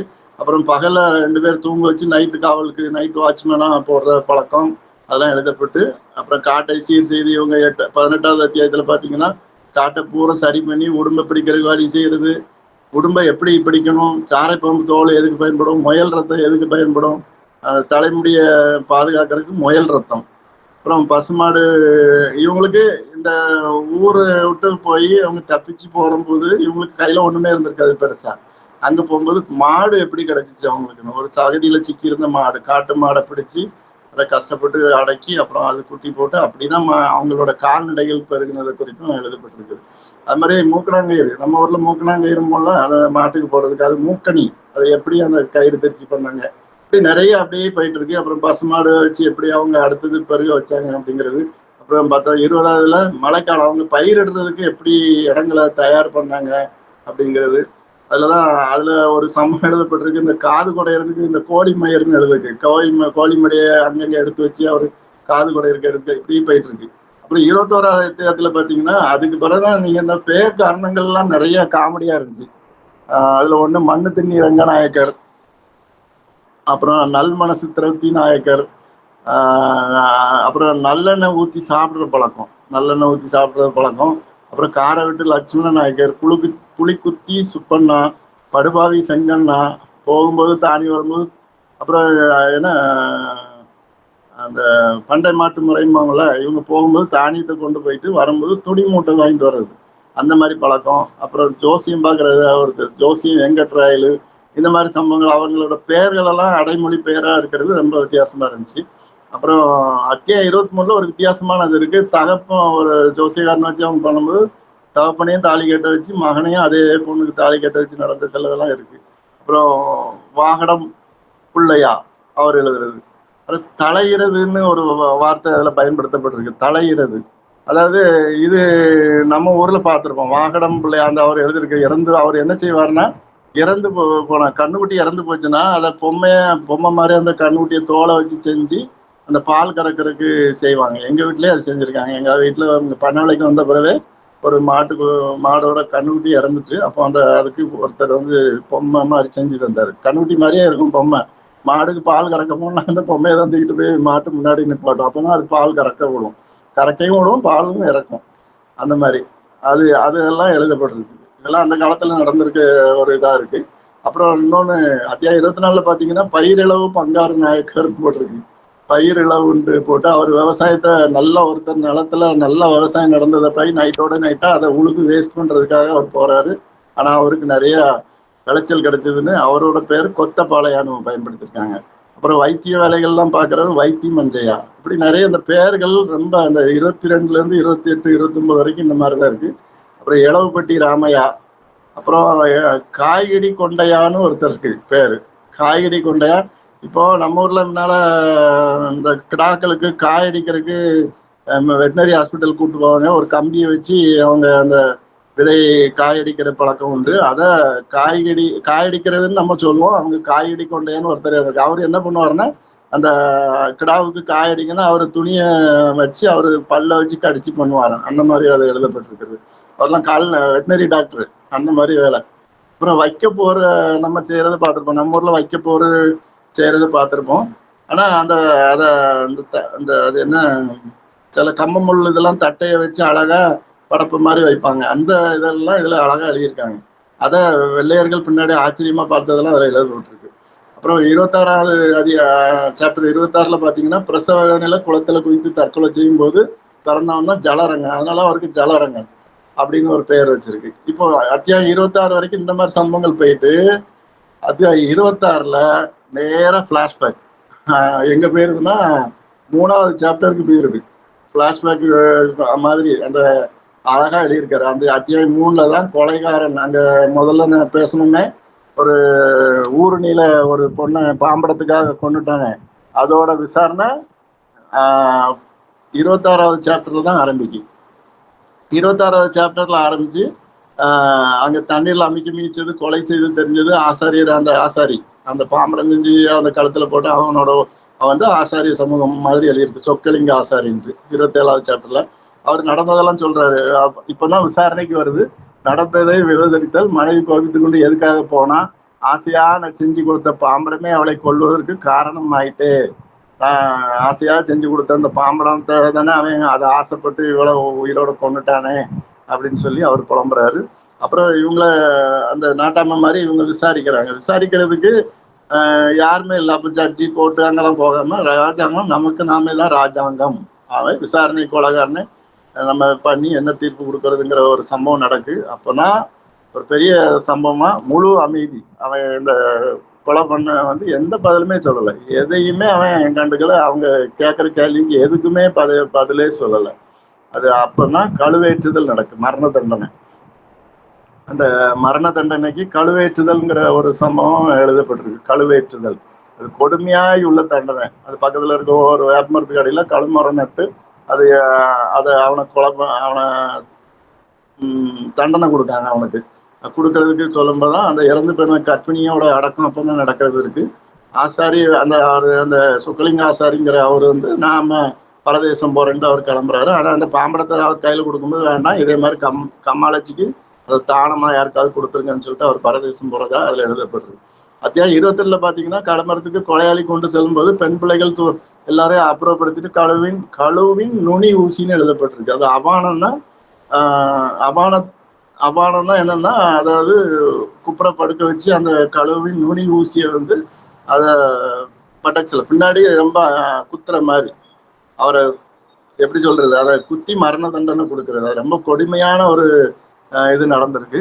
அது நடந்து 2 நாள் அவர் உயிரோடு, 3ஆவது நாள் இறந்திருக்காரு அந்த கழுமரத்துல இருந்து. அது அப்புறம் அத்தியாயம் 29 பாத்தீங்கன்னா அவன் எப்படி கொலையாளி, எப்படி போக்கரித்தன வாழ்க்கை நடந்தான். அவங்க அம்மா கடைசியில ஒண்ணு திருந்தம் பண்ணுக்கான்னு போடா நாயின்னு விரட்டி விடுற சம்பவம் அப்படின்னு எழுதப்பட்டிருக்குது. அந்த அவனோட அந்த கழுமரத்துல அவனை கொன்ன செய்தி கேட்டு அதை பார்த்த பிள்ளைகள், அந்த வழியா போன பிள்ளைகள் பார்த்து காய்ச்சல் வந்து பயத்துல இறந்து போன சம்பவம் வரைக்கும் எழுதப்பட்டிருக்கு. 30வது அத்தியாயத்துல பாத்தீங்கன்னா அந்த கிராமத்துக்கு வெள்ளைக்காரங்க அப்பதான் வராங்க. கும்பனி 30வது அத்தியாயத்துல தான் கோபல கிராமத்துக்கு வெள்ளைக்காரன் கருப்பாக ஒருவர் 2 பேர் கும்பினி வந்து வெளி தேசத்தான். கிட்டத்தட்ட கும்பினினா வெளி தேசத்தான்ங்கிற அர்த்தத்துல எழுதப்பட்டிருக்கு. 2 அதிகாரிகள் வந்து அப்பதான் இவங்க இந்த வைக்கப்படப்பு மாதிரி இருக்கிற அந்த சோளத்தட்டைகள் அதெல்லாம் பார்த்துட்டு ஆச்சரியமா பார்த்து விசாரிக்கிறாங்க. கோட்டையார் வீட்டுக்கு வராங்க. 31ஆவதுல குதிரை வந்த பிறகு இவங்க பசுமாடு எவ்வளவு போச்சு வழி நிட்டு நிக்கிறாங்க. மாடு போற வரைக்கும் இவங்க ஓரமா நிக்கிறாங்க. மாடு போகுது, அப்புறம் எரும மாடு போகுது, அப்புறம் ஒவ்வொன்றா போக போக நிக்கிறாங்க. அப்புறம் இவங்க மணியம்மான்னு ஒரு வார்த்தை இருக்கு, மணியக்காரன் அப்படின்லாம் கேள்விப்படுங்க. அந்த மாதிரி ஒரு இதுக்கு இவங்க கேட்குறாங்க கோட்டையார் குடும்பத்தாரத்துல. அப்போ அவகாசம் கேட்குறாங்க. அப்படி இவங்க எல்லாம் டிஸ்கஸ் பண்ணிட்டு துலுக்கன் அநியாயம் பண்ற அந்த துலுக்கன்ங்கிற வார்த்தையும் பயன்படுத்தப்பட்டு துலுக்கனோட அந்த கொடுமைங்கிற வார்த்தைகளை அவங்க கொடுமை பண்ணாங்கிற மைண்ட் செட்லயே தான் அது இந்த கதை நாவல் போயிட்டு இருக்கு. கும்மினியார் எதுவும் இதுவரைக்கும் அந்த மாதிரி கும்மினியாரை பற்றி எந்த தகவலும் இல்லையா, அவன் அங்க இப்படி பண்ணிட்டான் அந்த கொடுமை பண்ணாங்கிறது இல்லை, அந்த துளுக்கனோ தான் இப்படி பண்ணான்னு சொல்லிட்டு கடைசியில இவங்க எல்லாம் கூடி பேசி அதுக்கு மணியமா இருக்கிறதுக்கு அவங்க சம்மதிக்கிறாங்க. அந்த சம்மதிச்சது 32வது சாப்டர்ல போயிருது. 33ல மங்கம்மா சாலை வழியா கும்மினியார் போக்குவரத்து நடக்கும். இதுதான் ரொம்ப நம்ம இப்போ இந்த டிரான்ஸ்போர்ட் பண்றது, இப்போ டெலிவரி பண்றாங்க, டெலிவரி அந்த ஜாமான்களை டெலிவரி பண்ற மாதிரி ஒரு இடத்துல இருந்து ஜாமான் இப்போ இங்க மங்கம்மா சாலை வழியா நிறைய டிரான்ஸ்போர்ட் நடக்கு. கிட்டத்தட்ட நீங்க திருநெல்வேலின்னு வைத்துக்கொள்ளுங்க, மதுரைக்கு ஜாமான் போனா உதாரணத்துக்கு இப்போ இங்க இருந்து சாயர்புரத்து வரைக்கும் ஒருத்தர் செமந்து கொண்டு வச்சுட்டு இவரு வந்துருவாரு. அப்புறம் சாயர்புரத்துல இருந்து புதுக்கோட்டைக்கு ஒருத்தர் செமந்து கொண்டு வச்சுட்டு வரணும். அப்புறம் புதுக்கோட்டையில இருந்து தூத்துக்குடிக்கு ஒருத்தர் செமந்து வச்சுட்டு இவர் வந்துருவாரு. இது மாதிரி டிரான்ஸ்போர்ட் பண்ணியிருக்கிற மாதிரி அது ஒரு வித்தியாசமான ஒரு இது எழுதப்பட்டிருக்கு. அது வந்து இந்த மங்கம்மா சாலை வழியா தான் கும்மினியார் போக்குவரத்து அதிகமாக நடந்துச்சு. ஜாமான் கொண்டு செல்லும்போது வளர்ந்தபோது அவங்க டெலிவரி பொருட்கள் ஊர் விட்டு ஊருக்கு கொண்டு போறதுக்கு நிறைய வேலை வாங்கியிருக்காங்க. இந்த வேலைக்கு கள்ளத்தனம் பண்றதுக்கு ஒரு அருமையான ஒரு ஐடியா கண்டுபிடிச்சிருக்காங்க. கருப்பட்டிய காலில் துணிய மேல ராவிட்டு காலில் கட்டிக்கிறது. இந்த காலில் கருப்பட்டியை கட்டினவனே என்ன ஆகும்னா அவனை வந்து மொக்க ஆரம்பிக்கும். இந்த மொச்சுகிறது வெள்ளைக்காரங்களுக்கு அருவருவப்பா இருந்தால் அவங்கள வேலைக்கு விடவும் நய ஓடினு அவங்கள விரட்டி விட்டுற மாதிரி அந்த சம்பவம் எழுதப்பட்டிருக்கிறது. அந்த வேலைக்கு வர பொருட்கள் சுமப்பதற்கு தவிர்க்க இப்படி ஐடியாலாம் பண்ணியிருக்காங்க. ஆனா கும்பனி ஆட்சியில எந்த மாற்றமும் வரல. அவங்கள வச்சு இவங்க வந்தோடனே ஏதோ நல்லது நடக்கும்னு நினைச்சிருந்தா கூட அவங்க அந்த மாதிரி நடக்கலைங்கிறது எழுதப்பட்டிருக்கு. 34 பார்த்தீங்கன்னா சீனி நாயக்கர் இவரோட பொழுதுபோக்கை பற்றி எழுதிட்டு வகை வகையாக கயிறு திரிக்கிறது, மயிர் பின்ன ஆடைகள், பனைநார் கொண்டு மாட்டுக்கு வாக்கூடு. இந்த மாடு போற சூடடிக்கும், நம்ம ஊர்ல சூடடிக்கும்னு சொல்லுவாங்கல்ல, போர் அடிக்கிறது இந்த நெல்லெல்லாம் அடிக்கும் போது அப்போ வந்து வாய் கட்டு போடுவாங்க, நெல்லை திங்க போடுவாங்க, அது மாதிரி செய்யறது. அதெல்லாம் அழகா பனைநார் கொண்டு வாக்கூடு கொட்டு கூடைன்னு சொல்லப்பட்டது. கொட்டு கூடைன்னா இந்த நம்ம ஊர்ல ஓலைப்பெட்டி மாதிரி சின்னதா செஞ்சு அதுல இந்த சாப்பிட்றதுக்கு செல்ல வைக்கிறதுக்கெல்லாம் அந்த மாதிரி பெட்டிகள் செய்யறது. அப்புறம் மல்லி துவையல் அவருக்கு ரொம்ப பிடிக்கும் அப்படிங்கிற மாதிரிலாம் எழுதியிருக்கு. இப்போ இதுல வந்து ஒரு அருமையான ஒரு சம்பவத்தை நம்ம சொல்லி ஆகணும், எல்லாரும் கேட்கணும். இதுலதான் எங்கச்சின்னு ஒரு கேரக்டர், இந்த ஸ்ரீனி நாயக்கரோட ஒய்ஃப் எங்கச்சின்னு இருக்கு. இப்போ நான் ஒரு சம்பவத்தை சொல்லி உங்களுக்கு அதை விளக்குறது எனக்கு இன்ட்ரெஸ்டா இருக்கும் அப்படின்னு நினைக்கிறேன். எல்லாரும் கேட்குறீங்கன்னு நினைக்கிறேன். இதுல வந்து அந்த அம்மா தயிர் செய்யறது, அதாவது முளை தயிர்னு சொல்லப்பட்டிருக்கு. அது தயிர் எப்படி வைக்கணும், பக்குவமா செய்யணுங்கிறதுக்கு ஒரு சம்பவத்தையும் நான் சொல்லிட்டு சொல்றேன்.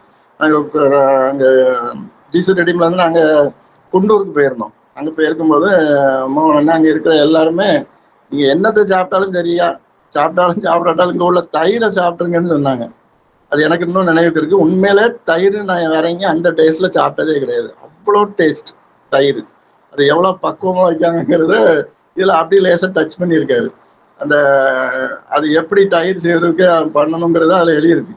அழகா பால் காய்ச்சி அதை ஒரு பக்குவத்தில் காய்ச்சி ஒரு கிண்ணத்தில் எடுத்து வச்சு, முந்தின நாள் உள்ள மோர் அதை எடுத்து அதை 2 விரல் அளவுக்கு அப்படி முக்கி எடுத்து அந்த பாலில் கலக்கிட்டு வைக்கணும் அப்படின்னு சொல்லி அவர் தயிர் செய்யறதுக்கு சொல்லி கொடுத்துருக்காங்க. நாங்கள் ஆந்திரா போயிருக்கும்போது கேட்டோம், அவங்க சொல்லி தந்தாங்க, இப்படிதான் சொல்லி தந்தாங்க. அதே சம்பவம் இங்கே இருக்கு இந்த புக்கில்.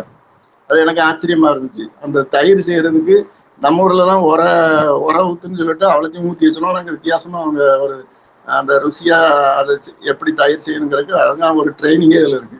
சரி, அது ஒரு காரியம். அப்புறம் எங்கச்சிங்கிற அந்த அம்மா ஸ்ரீ நாயக்கர் அவங்களோட சாப்பாடு கைவண்ணத்தை எப்படின்னு எழுதிட்டு இதுல இன்னொரு வார்த்தை யூஸ் பண்ணியிருக்காங்க. நீங்க எல்லாருமே தெரிஞ்சுக்க ஒரு வார்த்தை, உப்புனா தான் நமக்கு தெரியும், சால்ட்டு. அப்புறம் வேற என்ன தெரியும்னு எனக்கு தெரியல. ஆனா இதுக்கு அழகா ஒரு பேர் வச்சிருக்காங்க, உப்புக்குன்னு ஒரு பேர். உப்புங்கிற பேரை நைட்டு சொல்ல மாட்டாங்களாம், அதனால அதுக்கு பேரு ருசிக்கல். அருமையான பேர் ருசிக்கல். நல்லா அது உப்புலாம் பண்ண குப்பையிலம்பாங்க. அந்த ருசிக்கல்ங்கிற வார்த்தை உப்புக்கு, அந்த உப்புங்கிற பேரை நைட்டு சொல்ல மாட்டாங்களாம் அவங்க பழக்கத்துல, அதனால அந்த பேரு ருசிக்கல்ங்கிற ஒரு பேரும் இருக்கு. அப்புறம் அப்பதான் ஒரு டெஸ்ட் நடக்கு. அந்த பழைய படங்கள்லாம் பார்த்தா ஒரு வில்லன் வர்ற மாதிரி அங்கே ஒரு சம்பவம் நடக்கு. அப்புறம் கறிவேப்பிலையெல்லாம் நாசமாகிற விட்டில் பூச்சி வருது. நம்ம அந்த பைபிள் எல்லாம் படிக்குமா வாதை வந்த மாதிரி அவங்களுக்கு ஒரு சம்பவம் நடக்கு. அவ்வளோ செடியை நாசமாக்குற வெட்டுக்கிளிகள், எங்க பார்த்தாலும் வெட்டுக்கிளிகள் அவ்வளோத்தையும் சர்வநாசம் பண்றது. 36 37 அந்த வட்டியில் இருந்தெல்லாம் ஒரு நாள்ல போயிருது. அப்புறம் விதைக்கு வச்சிருக்கிற தானியங்களை தவிர்த்து மீதி இருந்த எல்லாத்தையும் இந்த கோட்டையார் குடும்பம் கிஃப்டா கொடுக்குறாங்க, எல்லாரையும் சாப்பிட வைக்கிறாங்க. பஞ்சம், சரியான பஞ்சம். அதை விட்டில் பஞ்சம்னே எழுதப்பட்டிருக்கு. விட்டில் பஞ்சம் 38ஆம் சாப்டர்ல விட்டில் பஞ்சம், அந்த கோட்டையார் குடும்பம் பசி போக்கியது, இதெல்லாம் அழகா எழுதியிருக்காங்க. இதுல பயன்படுத்திருக்கிற ஒவ்வொரு வார்த்தையும் வித்தியாசமா அழகா அந்த நயம்பட எழுதியிருக்கிறத பார்க்கலாம். அந்த விட்டில் பஞ்சம் நீக்கும் போது இவங்க இந்த கோட்டையார் குடும்பம் தான் ஹெல்ப் பண்ணுது. இந்த கும்மணியார்களோட ஏற்கனவே அக்ரிமெண்ட் போட்டாங்களே, கும்மணியாருக்கு இதா இருக்கும்னு சொல்லிட்டு, அந்த இதெல்லாம் இங்க ஒண்ணுமே நடக்கல, எந்த பதிலும் இல்லை. திரும்ப கொலை செய்திகள் நிறைய பருது. அப்பதான் அந்த பாஞ்சாலம் குறிச்சி கட்டபொம்மன் அவரை தூக்கிலிட்டது, கயத்தாறுல தூக்கிலிட்டதெல்லாம் அவங்களுக்கு பரவுது. அப்ப தீயா பரவுது. 10 வெள்ளைக்கார அதிகாரிகளே ஊமத்துல அதை கொண்டு தொங்க விட்டுட்டாங்கிற கதைகள்லாம் அவங்க காதுக்கு போயிருக்கு. ஒரே கொலைங்கிற சம்பவங்கள் நிறைய கேள்விப்பட்டிருக்காங்க. சரிதான் தப்புதான்ங்கிற பேச்சு, அவன் செஞ்சது சரிதான்யா அப்படின்னு இன்னொன்று தப்பு அப்படின்னு சொல்ற மாதிரி. அப்பதான் இந்த பீரங்கியை பற்றிலாம் அவங்க அறிகிறாங்க. ஆனா துப்பாக்கியை கொண்டுட்டு அப்பதான் அவங்க வெள்ளைக்காரங்க 2 பேர் பெரிய மிலிட்ரி டீமோட உள்ள வர்றது எழுதப்பட்டிருக்கு. அந்த கோபல கிராமத்துக்கு கருப்பர்களும் அவங்க கற்பர்களா இருக்கிற அந்த வெள்ளைக்காரங்களுக்கு ஹெல்ப்பரா இருக்கக்கூடியவங்க எல்லாரும் வராங்க. இதுல ஒரு சம்பவமும் நான் முன்னால 6, 7 படிக்கும்போது இந்த லெஃப்ட் ரைட் போடுறதுக்கு ஓலக்கால் சீலக்கால் அந்த சம்பவங்கள் எழுதப்பட்டிருக்கு. அவங்களுக்கு ட்ரைனிங் கொடுக்கும்போது லெஃப்ட் ரைட் சொன்னா அவங்களுக்கு தெரியாதுல்ல, அதனால ஓலைக்கால் ஒரு காலில் கட்டிட்டு அடுத்த காலில் ஒரு சீலை துணியை கட்டி வச்சுட்டு ஓலைக்காலுங்கும் போது இந்த லெஃப்ட் காலை உதைக்கணும், சீலைக்காலுங்கும் போது அடுத்த காலம் சம்பவம் நான் முன்னாலே கேள்விப்பட்டு அதை அழகா எழுதியிருக்கிறார். அதை அப்புறம் 39 தான் இப்போ விக்டோரியா மகாராணி 1858 விக்டோரியா மகாராணி உள்ள வராங்க. கும்பனி ஆட்சி போய் ராணி ஆட்சி வந்துட்டுன்னு சொல்றாங்க. இவங்க நாங்கள் மத விஷயம்லாம் தள்ளி விட மாட்டோம் அப்படின்னு சொல்லிட்டு இது மாதிரி ஒரு மாதிரி போகுது. அப்புறம் அந்த பாக்கு இவங்க ராணிங்கிறத ராணி மங்கம்மா கிறிஸ்டியில நம்ம படிச்சிருக்கோம். அந்த ராணி மங்கம்மாவை தான் இவங்க விக்டோரியா ராணியும் அதே மாதிரி இருப்பாங்க, நல்லா இருப்பாங்க அப்படிங்கிற மாதிரி அவங்க கம்பேர் பண்ணி பார்த்துட்டு எல்லாம் இது மாதிரி போயிட்டு இருக்கு, எல்லாம் இனி சிறப்பாக இருக்கும், ஒன்றும் பிரச்சனை இருக்காது, நம்ம வாழ்க்கை நல்லா போகுங்கிற எண்ணங்கள் அவங்க மனசுல வருது. அப்பதான் 40 விட்டில் பஞ்சத்தப்போ கோட்டையார் செய்த அந்த உபகாரத்தெல்லாம் அவங்க பெருசா நன்றியா நினைக்கிறாங்க. அரசாங்க விரோத சக்திகளுக்கு யாரும் ஒத்து போகக்கூடாதுன்னு இவங்க தீர்மானம் போட்டு மகாராணி விக்டோரியா எல்லாம் நல்லது செய்வார்னு நம்பிக்கை மனதில கொண்டு வருது. ஆனா மகாராணியின் ஆட்சியை அனைவரும் ஏற்றுக்கொண்டாங்க. நாட்கள் செல்ல செல்ல நம்பிக்கை சிதிலமடைந்து சுதந்திர ஆவேசம் நீர் பூத்த நெருப்பாக மக்கள் மனதில் இருந்ததை வெள்ளை ஆட்சி கண்டு கொள்ளவில்லை என்று அவரு கடைசியா சொல்லிட்டு ஒரே லைன், அது அதான் கீவேர்டு, நிலவிய அப்போதைக்கு அமைதி வரும் ஒரு புயலுக்கு முன்னுள்ளது என்பதை அறியவில்லை யாரும் என்று முடிக்கிறார் கி ராஜநாராயணன். இந்த புக்கோட லாஸ்ட் லைன், அப்போ நிலவிய அப்போதைய அமைதிக்கு வரும் புயலுக்கு முன் உள்ளது என்பதை அறியவில்லை யாரும்.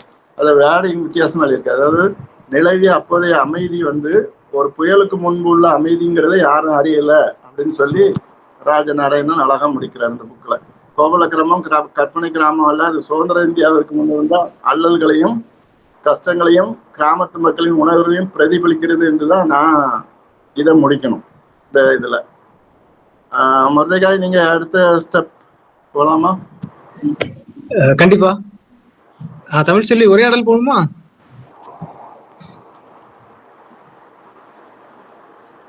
தமிழ் செல்வி இருக்கிறீங்களா? இருக்கேன், நான் இருக்கேன். சரிண்ணா. வசீகரன் சார் உண்மையாவே நல்லா சொன்னீங்க புக்கை பத்தி. ஏன்னா அதை எவ்வளவு இன்வால்வ் ஆகி படிச்சிருக்கீங்கிறது தெரிஞ்சிச்சு. அந்த இதுல ஒவ்வொரு விஷயத்தையும் நீங்க எக்ஸ்பிளைன் பண்ணி சொன்ன விதம் ரொம்ப நல்லா இருந்துச்சுண்ணா. எங்களுக்கும் நிறைய சின்ன வயசு ஞாபகம், நிறைய பாட்டி கிட்ட எல்லாம் பேச ஞாபகம் வந்துச்சு. அப்புறம் வேற யாருக்கும் எதுவும் இருக்கா? ஆமா, நல்லா இருந்துச்சு. வாசிக்கிறவங்கள அதுல இன்வால்வ் பண்ண வைக்கிறது தான் பிரதர். அவங்களுடைய நேரேஷன்ல எனக்கு இருந்த அந்த சுவைக்கல் இருந்து அவங்க அந்த சொல்லிட்டு போகும்போதே அவங்க உணர்வுகள் அவங்க அனுபவங்கள்லாம் சொன்னது நல்லா இருந்தது. ஓகே, இந்த புக்கை நூறுக்க எல்லாருமே படிச்சா நல்லா இருக்கும், இன்ட்ரெஸ்டா இருந்துச்சு. நான் இந்த மாதிரி புக்கு படிச்சு ரொம்ப நாள் ஆச்சு, இந்த கதை புக்கு படிச்சா ரொம்ப நாள் ஆச்சு. ஆனா இது கொஞ்சம் இன்ட்ரெஸ்டா இருந்துச்சு. எனக்கு முதல்ல ஆரம்பிக்கும் போது ஒரு மாதிரி போச்சு. இந்த சில படங்கள்ல ஒரு தொகுப்பை விட்டுட்டு அடுத்தப்ப இடையில ஆரம்பிப்பாங்க, அது ரொம்ப இதுல இருந்துச்சு. அதை நான் சொன்னேன்ல, 3வது அத்தியாயத்துல இருந்து கடைசியில ஏதோ ஒரு அத்தியாயத்துல இடையில அவங்க ஜாயின் பண்றது, அந்த பிளாஷ்பேக் ரொம்ப வித்தியாசமா இருந்துச்சு. அதை ஒரே நாள்ல படிச்சாதான் இது சிலது புரியுற மாதிரி இருந்துச்சு. இந்த ஃபாஸ்ட் ரீடிங் பண்ணாதான் இது ரொம்ப இன்ட்ரெஸ்டிங்கா இருக்கும் அப்படின்னு நினைக்கிறேன். நல்லா இருந்துச்சு, நல்லா கிளீனா சொன்னீங்க, தெளிவா புரியும், இன்ட்ரெஸ்டிங்கா இருந்துச்சு. அப்புறம் நீங்க அந்த ஓலைக்கால் சீலைக்கால் அந்த கதை, அந்த இது எங்க தாத்தா சொல்லுவாங்க, கேள்விப்பட்டிருக்கேன். காலில் ஒரு கால்ல ஓலையை கட்டுவாங்க, ஒரு கால்ல சீலையை கட்டு, துணியை கிழிச்சு கட்டிட்டு ஓலைக்கால் சீலைக்கால்னு லெஃப்ட் ரைட்டு போறதுக்கு பண்ணுவாங்க அந்த காலத்துல அப்படின்னு தாத்தா சொல்லியிருக்காங்க. அது அப்புறம் இன்னொன்னு, அந்த பழைய எல்லாரும் சேர்ந்து இருந்து பேசுறது. அந்த நான் அந்த அனுபவத்தை கொற்கையில, நான் எங்க அம்மா இருக்கும்போது 82ஆம் வருஷத்துக்கு முந்தி, எங்க அம்மா 82ல இறந்தாச்சு. அதுக்கு முந்தி போகும்போது கொற்கைக்கு போனாங்கன்னா, அப்ப பெருசா கரண்ட் எல்லாம் இருக்காதுல்ல, வீட்டுல ஒரு மினிட்டாமச்சு மாதிரி லைட் இருக்கும், ஃபேன் கிடையாது,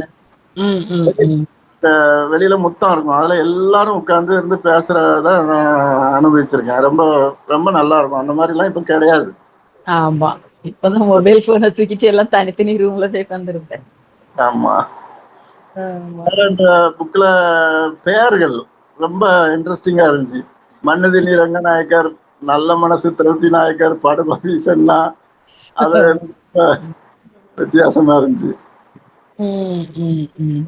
அது இப்ப கூட சிலர ஊர் பேரை வச்சு சொன்னாதான் அடையாளமே தெரியும். இந்த ஊருக்காரங்க கூட்டாமலியக்கா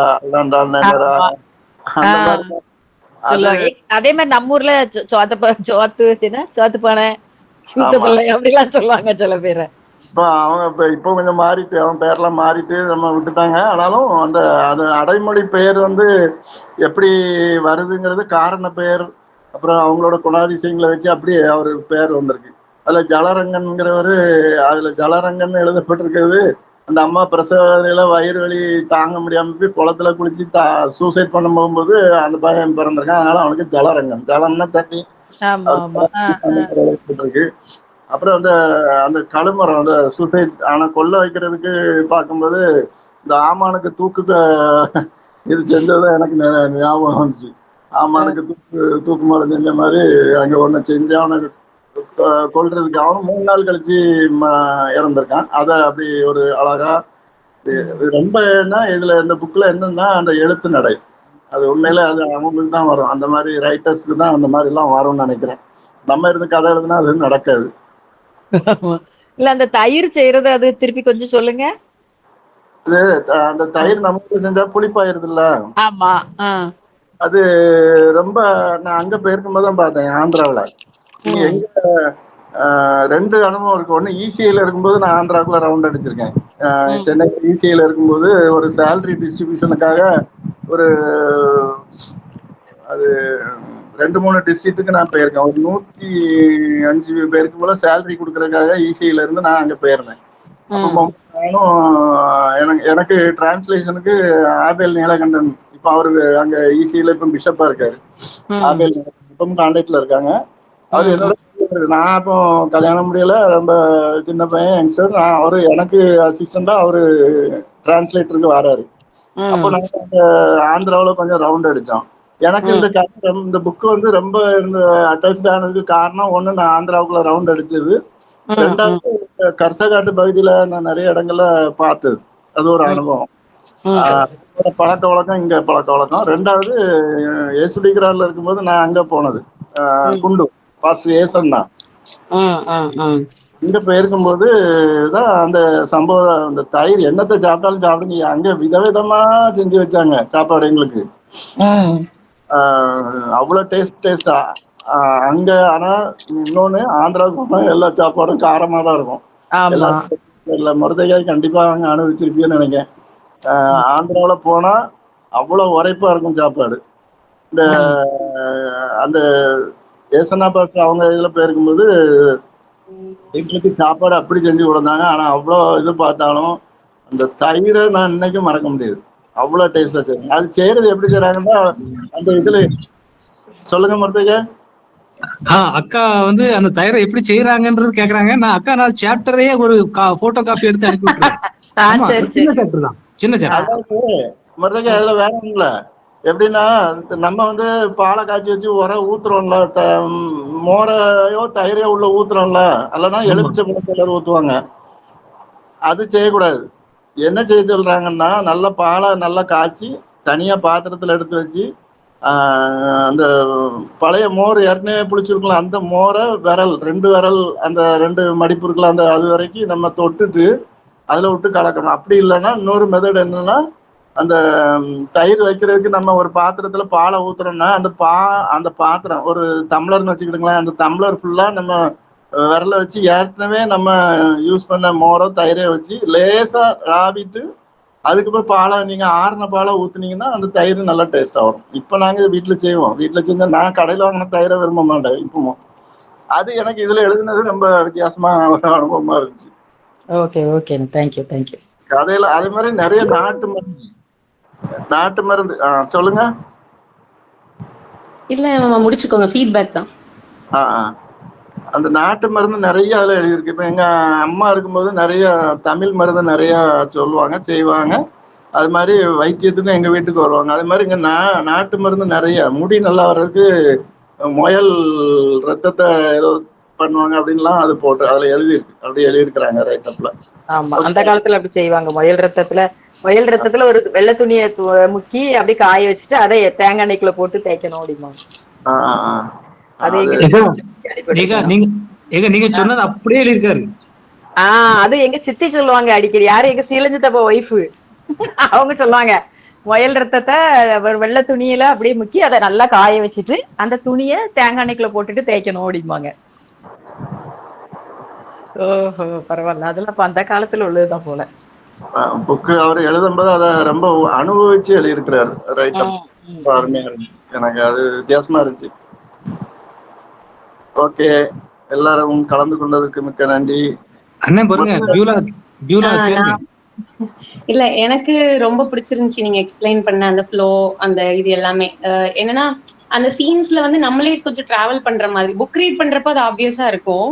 ஆனா சொல்றப்பவும் வந்துட்டு சில சீன்ஸை வந்து இமேஜின் பண்ண முடிஞ்சுது. அப்புறம் எக்ஸாம்பிள் சொல்றப்போ அந்த வில்லேஜ் லைஃப், அந்த சின்ன பிள்ளைல இருந்ததெல்லாம் ரீகால் பண்ற மாதிரி இருந்துச்சு. அந்த பாம்படம் சொல்றது வந்துட்டு பக்கத்து வீட்டுல தங்கத்தா பாட்டி போட்டிருப்பாங்க.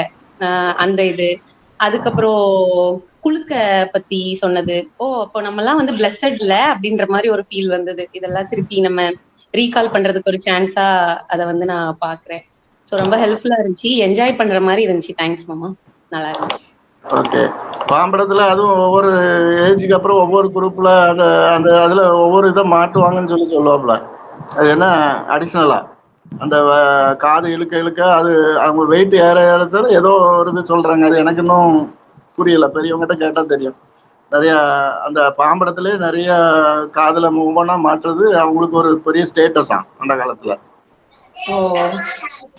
எங்க ஒய்ஃபோட பாட்டிமா அவங்க போட்டிருந்தாங்க பாம்படம். அப்படி எங்க அத்தானோட அம்மாவும் போட்டிருந்தாங்க. ஆனா இப்போ யாருமே இல்ல, இப்போ பாம்படம் மட்டும் சிரிச்சிட போறாங்க. சரி, யாருக்கும் தெரியாது. வீல முடிச்சிட்டீங்களா? ஆமாண்ணா. ஓகே ஓகே, தேங்க்யூ அண்ணே. புத்தகத்தை எப்படி அனுபவிச்சு வாசித்தனோ அதே மாதிரி உங்க நேரேஷனும் நல்லா இருந்தது. ரொம்ப அந்த மல்லையா எக்ஸாம்பிள் எடுத்தது, அப்புறம் அப்புறம் அந்த ஒரு பிராமணனுடைய குணத்தை கொண்டு வந்தது. பிராமணன் வந்து அது துலுக்கன் ஆண்டாலும் பிரிட்டிஷ்காரன் ஆண்டாலும் பிராமணர்கள் வந்து யாருன்னு சொல்லு, தெரியும்னா சொல்லு, சொன்னா கேட்கணும். பியூலா மியூட் பண்ணிடுவானே. அச்சோ சாரிங்க. Okay okay. அந்த நல்லா அனுபவிச்சு சொன்ன மாதிரி இருந்து எனக்கே வந்து இந்த புத்தகத்துல பயன்படுத்தின அந்த அந்த நம்ம வார்த்தைகள், ஊர்காட்டு பாசன்னு சொல்லுவோம் இல்லையா, அந்த பாசை. அதுக்கப்புறம் அது எனக்கே வந்து நிறைய கொஞ்சம் தெரிஞ்சிருச்சு. அப்போ உங்களுக்கு எல்லாம் இது ரொம்ப அனுபவப்பட்டிருப்பீங்க. நீங்க அந்த புக்கை வாசிக்கும் போது என்னமோ நம்ம ஊர்காட்டில் நடக்கிற மாதிரியே ஒரு கதை. அப்புறம் அந்த வரிகள்லாம் வந்து ஒரு முறையா இருக்காது, ஏதோ பேசுற மாதிரியே இருக்கும் இல்லையா. அந்த இப்ப நீங்க லாஸ்ட்ல முடிச்சீங்க இல்லையா, அந்த ஒரு அந்த ஸ்டேட்மெண்ட், நிலவிய அப்போதைய அமைதி வரும் ஒரு புயலுக்கு முன்னுள்ளது என்பதை அறியவில்லை யாரும். யாரும்னு அவர் ஆரம்பிக்கவே இல்லை, யாருன்றது முடிச்சிருக்காரு. அந்த அந்த அந்த சொல்ற விதம், அப்புறம் அந்த பயன்படுத்தின வார்த்தைகள், இது எல்லாமே வந்து ரொம்ப அந்த வாசிக்கிறதுக்குள்ள சுகம். அப்புறம் நீங்க சொன்னது ரொம்ப நல்லா இருந்தது. அப்புறம் இன்னொன்னு எனக்கு நான் இதுல அப்சர்வ் பண்ண என்னன்னு, நடக்கிறது தமிழ்நாட்டுல ஸ்ரீரங்கத்துல காவேரி கரையில. அதுல ஒரே ஒரு தமிழ் ஆள் கூட வரல, எல்லாமே நாயக்கர்கள். அந்த கோகுல கிராமம், அந்த கிராமத்துக்கு அவங்க வெளியே போனாலும் எல்லாருமே வந்து தெலுங்கர்களா இருக்கிறாங்க. அந்த ஆசாரி மட்டும் தமிழரா இருப்பான்னு நினைக்கிறேன். அப்புறம் இல்ல ஒரு இது அது இந்த நீங்க சொன்ன அந்த இது ஸ்ரீரங்கம், அது என்னது எங்க ஸ்ரீரங்கம்னா திருச்சினே. திருச்சியோ? எனக்கு அந்த இது எழுதுனது பூரம் நம்ம பாஞ்சாலங்குறிச்சி வருதாங்கல்ல, அவர் எழுதுனதுலேயே பாஞ்சாலங்குறிச்சி கட்டபொம்மன் அதை கொண்டதெல்லாம் எழுதுறாரா. அப்போ அவங்க நடந்த சம்பவங்கள்லாம் பார்த்தா எனக்கு இந்த திருநெல்வேலியில இந்த மங்கம்மா சாலைன்னு சொல்றேன்ல, அது அது எதுக்கு வந்துச்சுன்னு எனக்கு தெரியல. ஆனா அந்த மங்கம்மா சாலை இப்படி போகுதுன்னா நேரா அது போற வழி எனக்கு தெரிஞ்சு அந்த இந்த இவங்க சொல்ற ஏரியாக்கள் கங்கை கொண்டான், அப்புறம் அப்படி போனா அப்புறம் அதுக்கு எட்டயபுரத்துக்கு தான் கோயில்பட்டி இந்த சைடு, அந்த இது பூரா கரசக்காடு. அவரு கரிசல் கிராமம், அவரும் மேலச்செவல் தானே போட்டிருக்கு. என்ன ஊரு அவரு? கோயில்பட்டிக்கு இடைச்செவல். அந்த இடைச்செவல்னு போட்டிருக்கு அந்த புக்ல.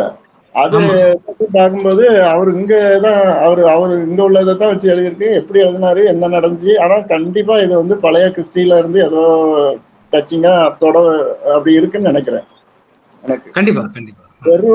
வெறும் கற்பனை கதை மாதிரி இல்ல, அது ஏதோ ஒரு இன்ஸ்பிரேஷன்ல அவர் எழுதியிருக்கிறாரு. கண்டிப்பா கண்டிப்பா கண்டிப்பா. ஒரு கதைன்னு ஸ்கிப் பண்ண முடியாது, நாவலும் ஸ்கிப் பண்ண முடியாது. பழைய இதை அப்படி தொகுத்து ஒரு சம்பவமா இருக்கிற மாதிரி எனக்கு தெரியுது. நல்லது. இந்த பேரு, அந்த மருத்துவம், அந்த மருந்து செய்யறது, கால்நடைகளுக்கு எப்படி மெயின்டைன் பண்றது, அப்படிலாம் அதெல்லாம் இருக்கு. அந்த குட்டி போடுறது, மாடு குட்டி போட்ட என்ன, அதெல்லாம் சிலதுகளை அப்படி டச் பண்ணிட்டு போயிருக்காங்க. அப்புறம் விவசாய நிலமா ரெடி பண்றதுலாம் பெரிய விஷயம். அதான் ஒரு இடத்துல வந்து அப்படித்தானே அந்த காலத்துல பண்ணிருப்பாங்க நம்ம ஊர்ல எல்லாம். கண்டிப்பா கண்டிப்பா. அதை நினைக்கும் போது ரொம்ப ஆச்சரியமா இருந்துச்சு. ஏதோ ஒரு ஊர்ல போய் கொஞ்சம் பேர் குடியிருப்பாங்க, அப்புறம் பார்த்தா இப்போ இந்த நம்ம இதுல எழுதும் போது பார்த்தா ஒரு பண்ணையா இருந்த இடத்த கொடுத்து அதுல நம்ம ஆட்களை உட்கார வச்சு அவங்க வேலை அந்த மாதிரிலாம் அது இருக்கு சம்பவங்கள். அதே மாதிரிதான் ஒவ்வொரு இடத்துலயும் நடந்திருக்கும். அவங்கதான் இடத்த உருவாக்கியிருப்பாங்க, இடங்கள், விவசாய இடங்கள் அப்படின்னு தோணுது எனக்கு பழைய காலத்து ஆட்கள். ஓகே, அதான் இப்போ இத வாசிக்கும் போதும் எனக்கும் அப்படிதான் தோணுச்சு. நம்ம ஒவ்வொரு ஊர்களையும் எப்படி உருவாக்குனாங்க, எவ்வளவு கஷ்டப்பட்டாங்க. இப்போ நம்ம ஒரு ஸ்டேபிளா உட்காந்துருக்கோம்னா நமக்கு அதுக்கு முந்தி உள்ள மூதாதையர்கள் இருந்து என்ன வேலை பார்த்துருக்காங்கன்றது அதுவும் ஓடிச்சு மைண்ட்ல. அப்படியே எனக்கு அதான் ஆரம்பத்துல இருந்து போயிட்டு இருந்துச்சு. வேற எதுவும் கேள்வி இருக்குதா? வேற எதுவும் கேள்வி இல்லைன்னா நான் முடிச்சிருவோமா? முடிச்சிடலாம்.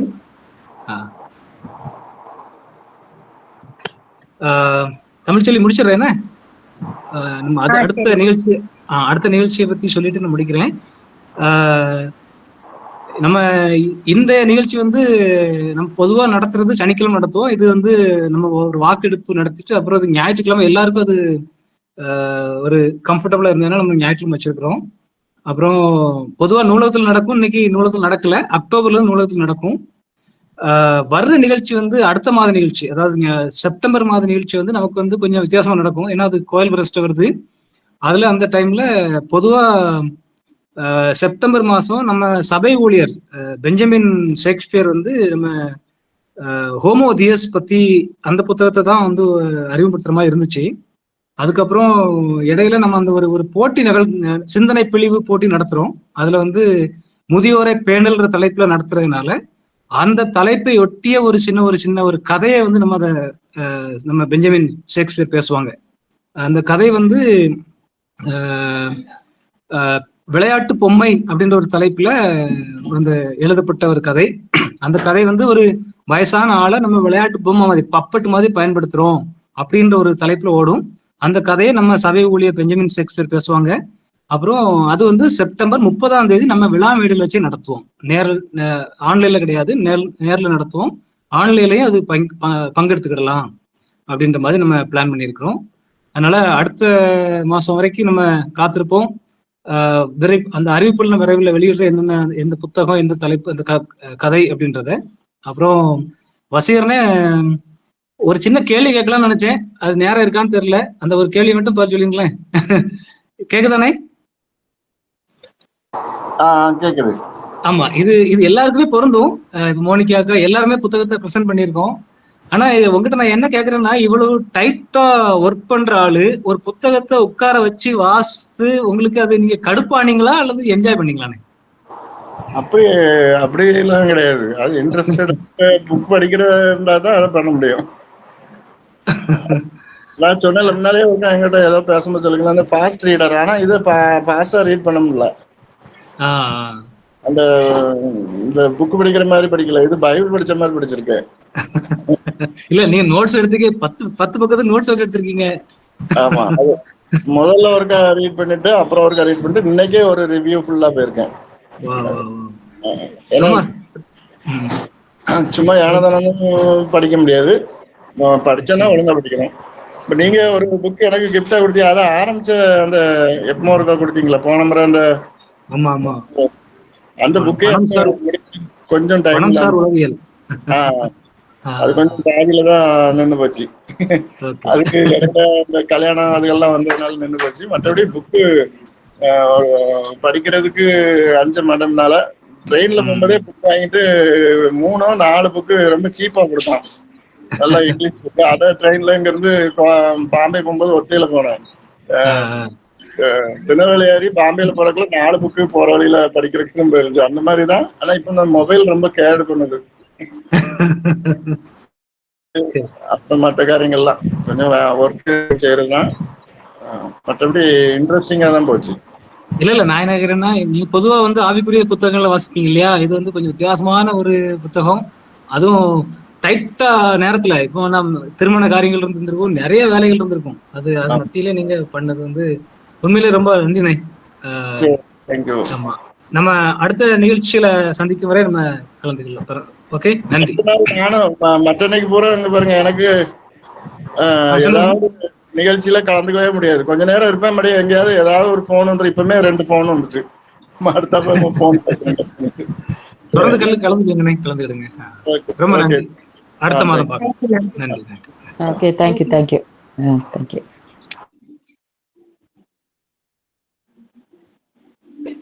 சொல்ற எதுவும் கேட்க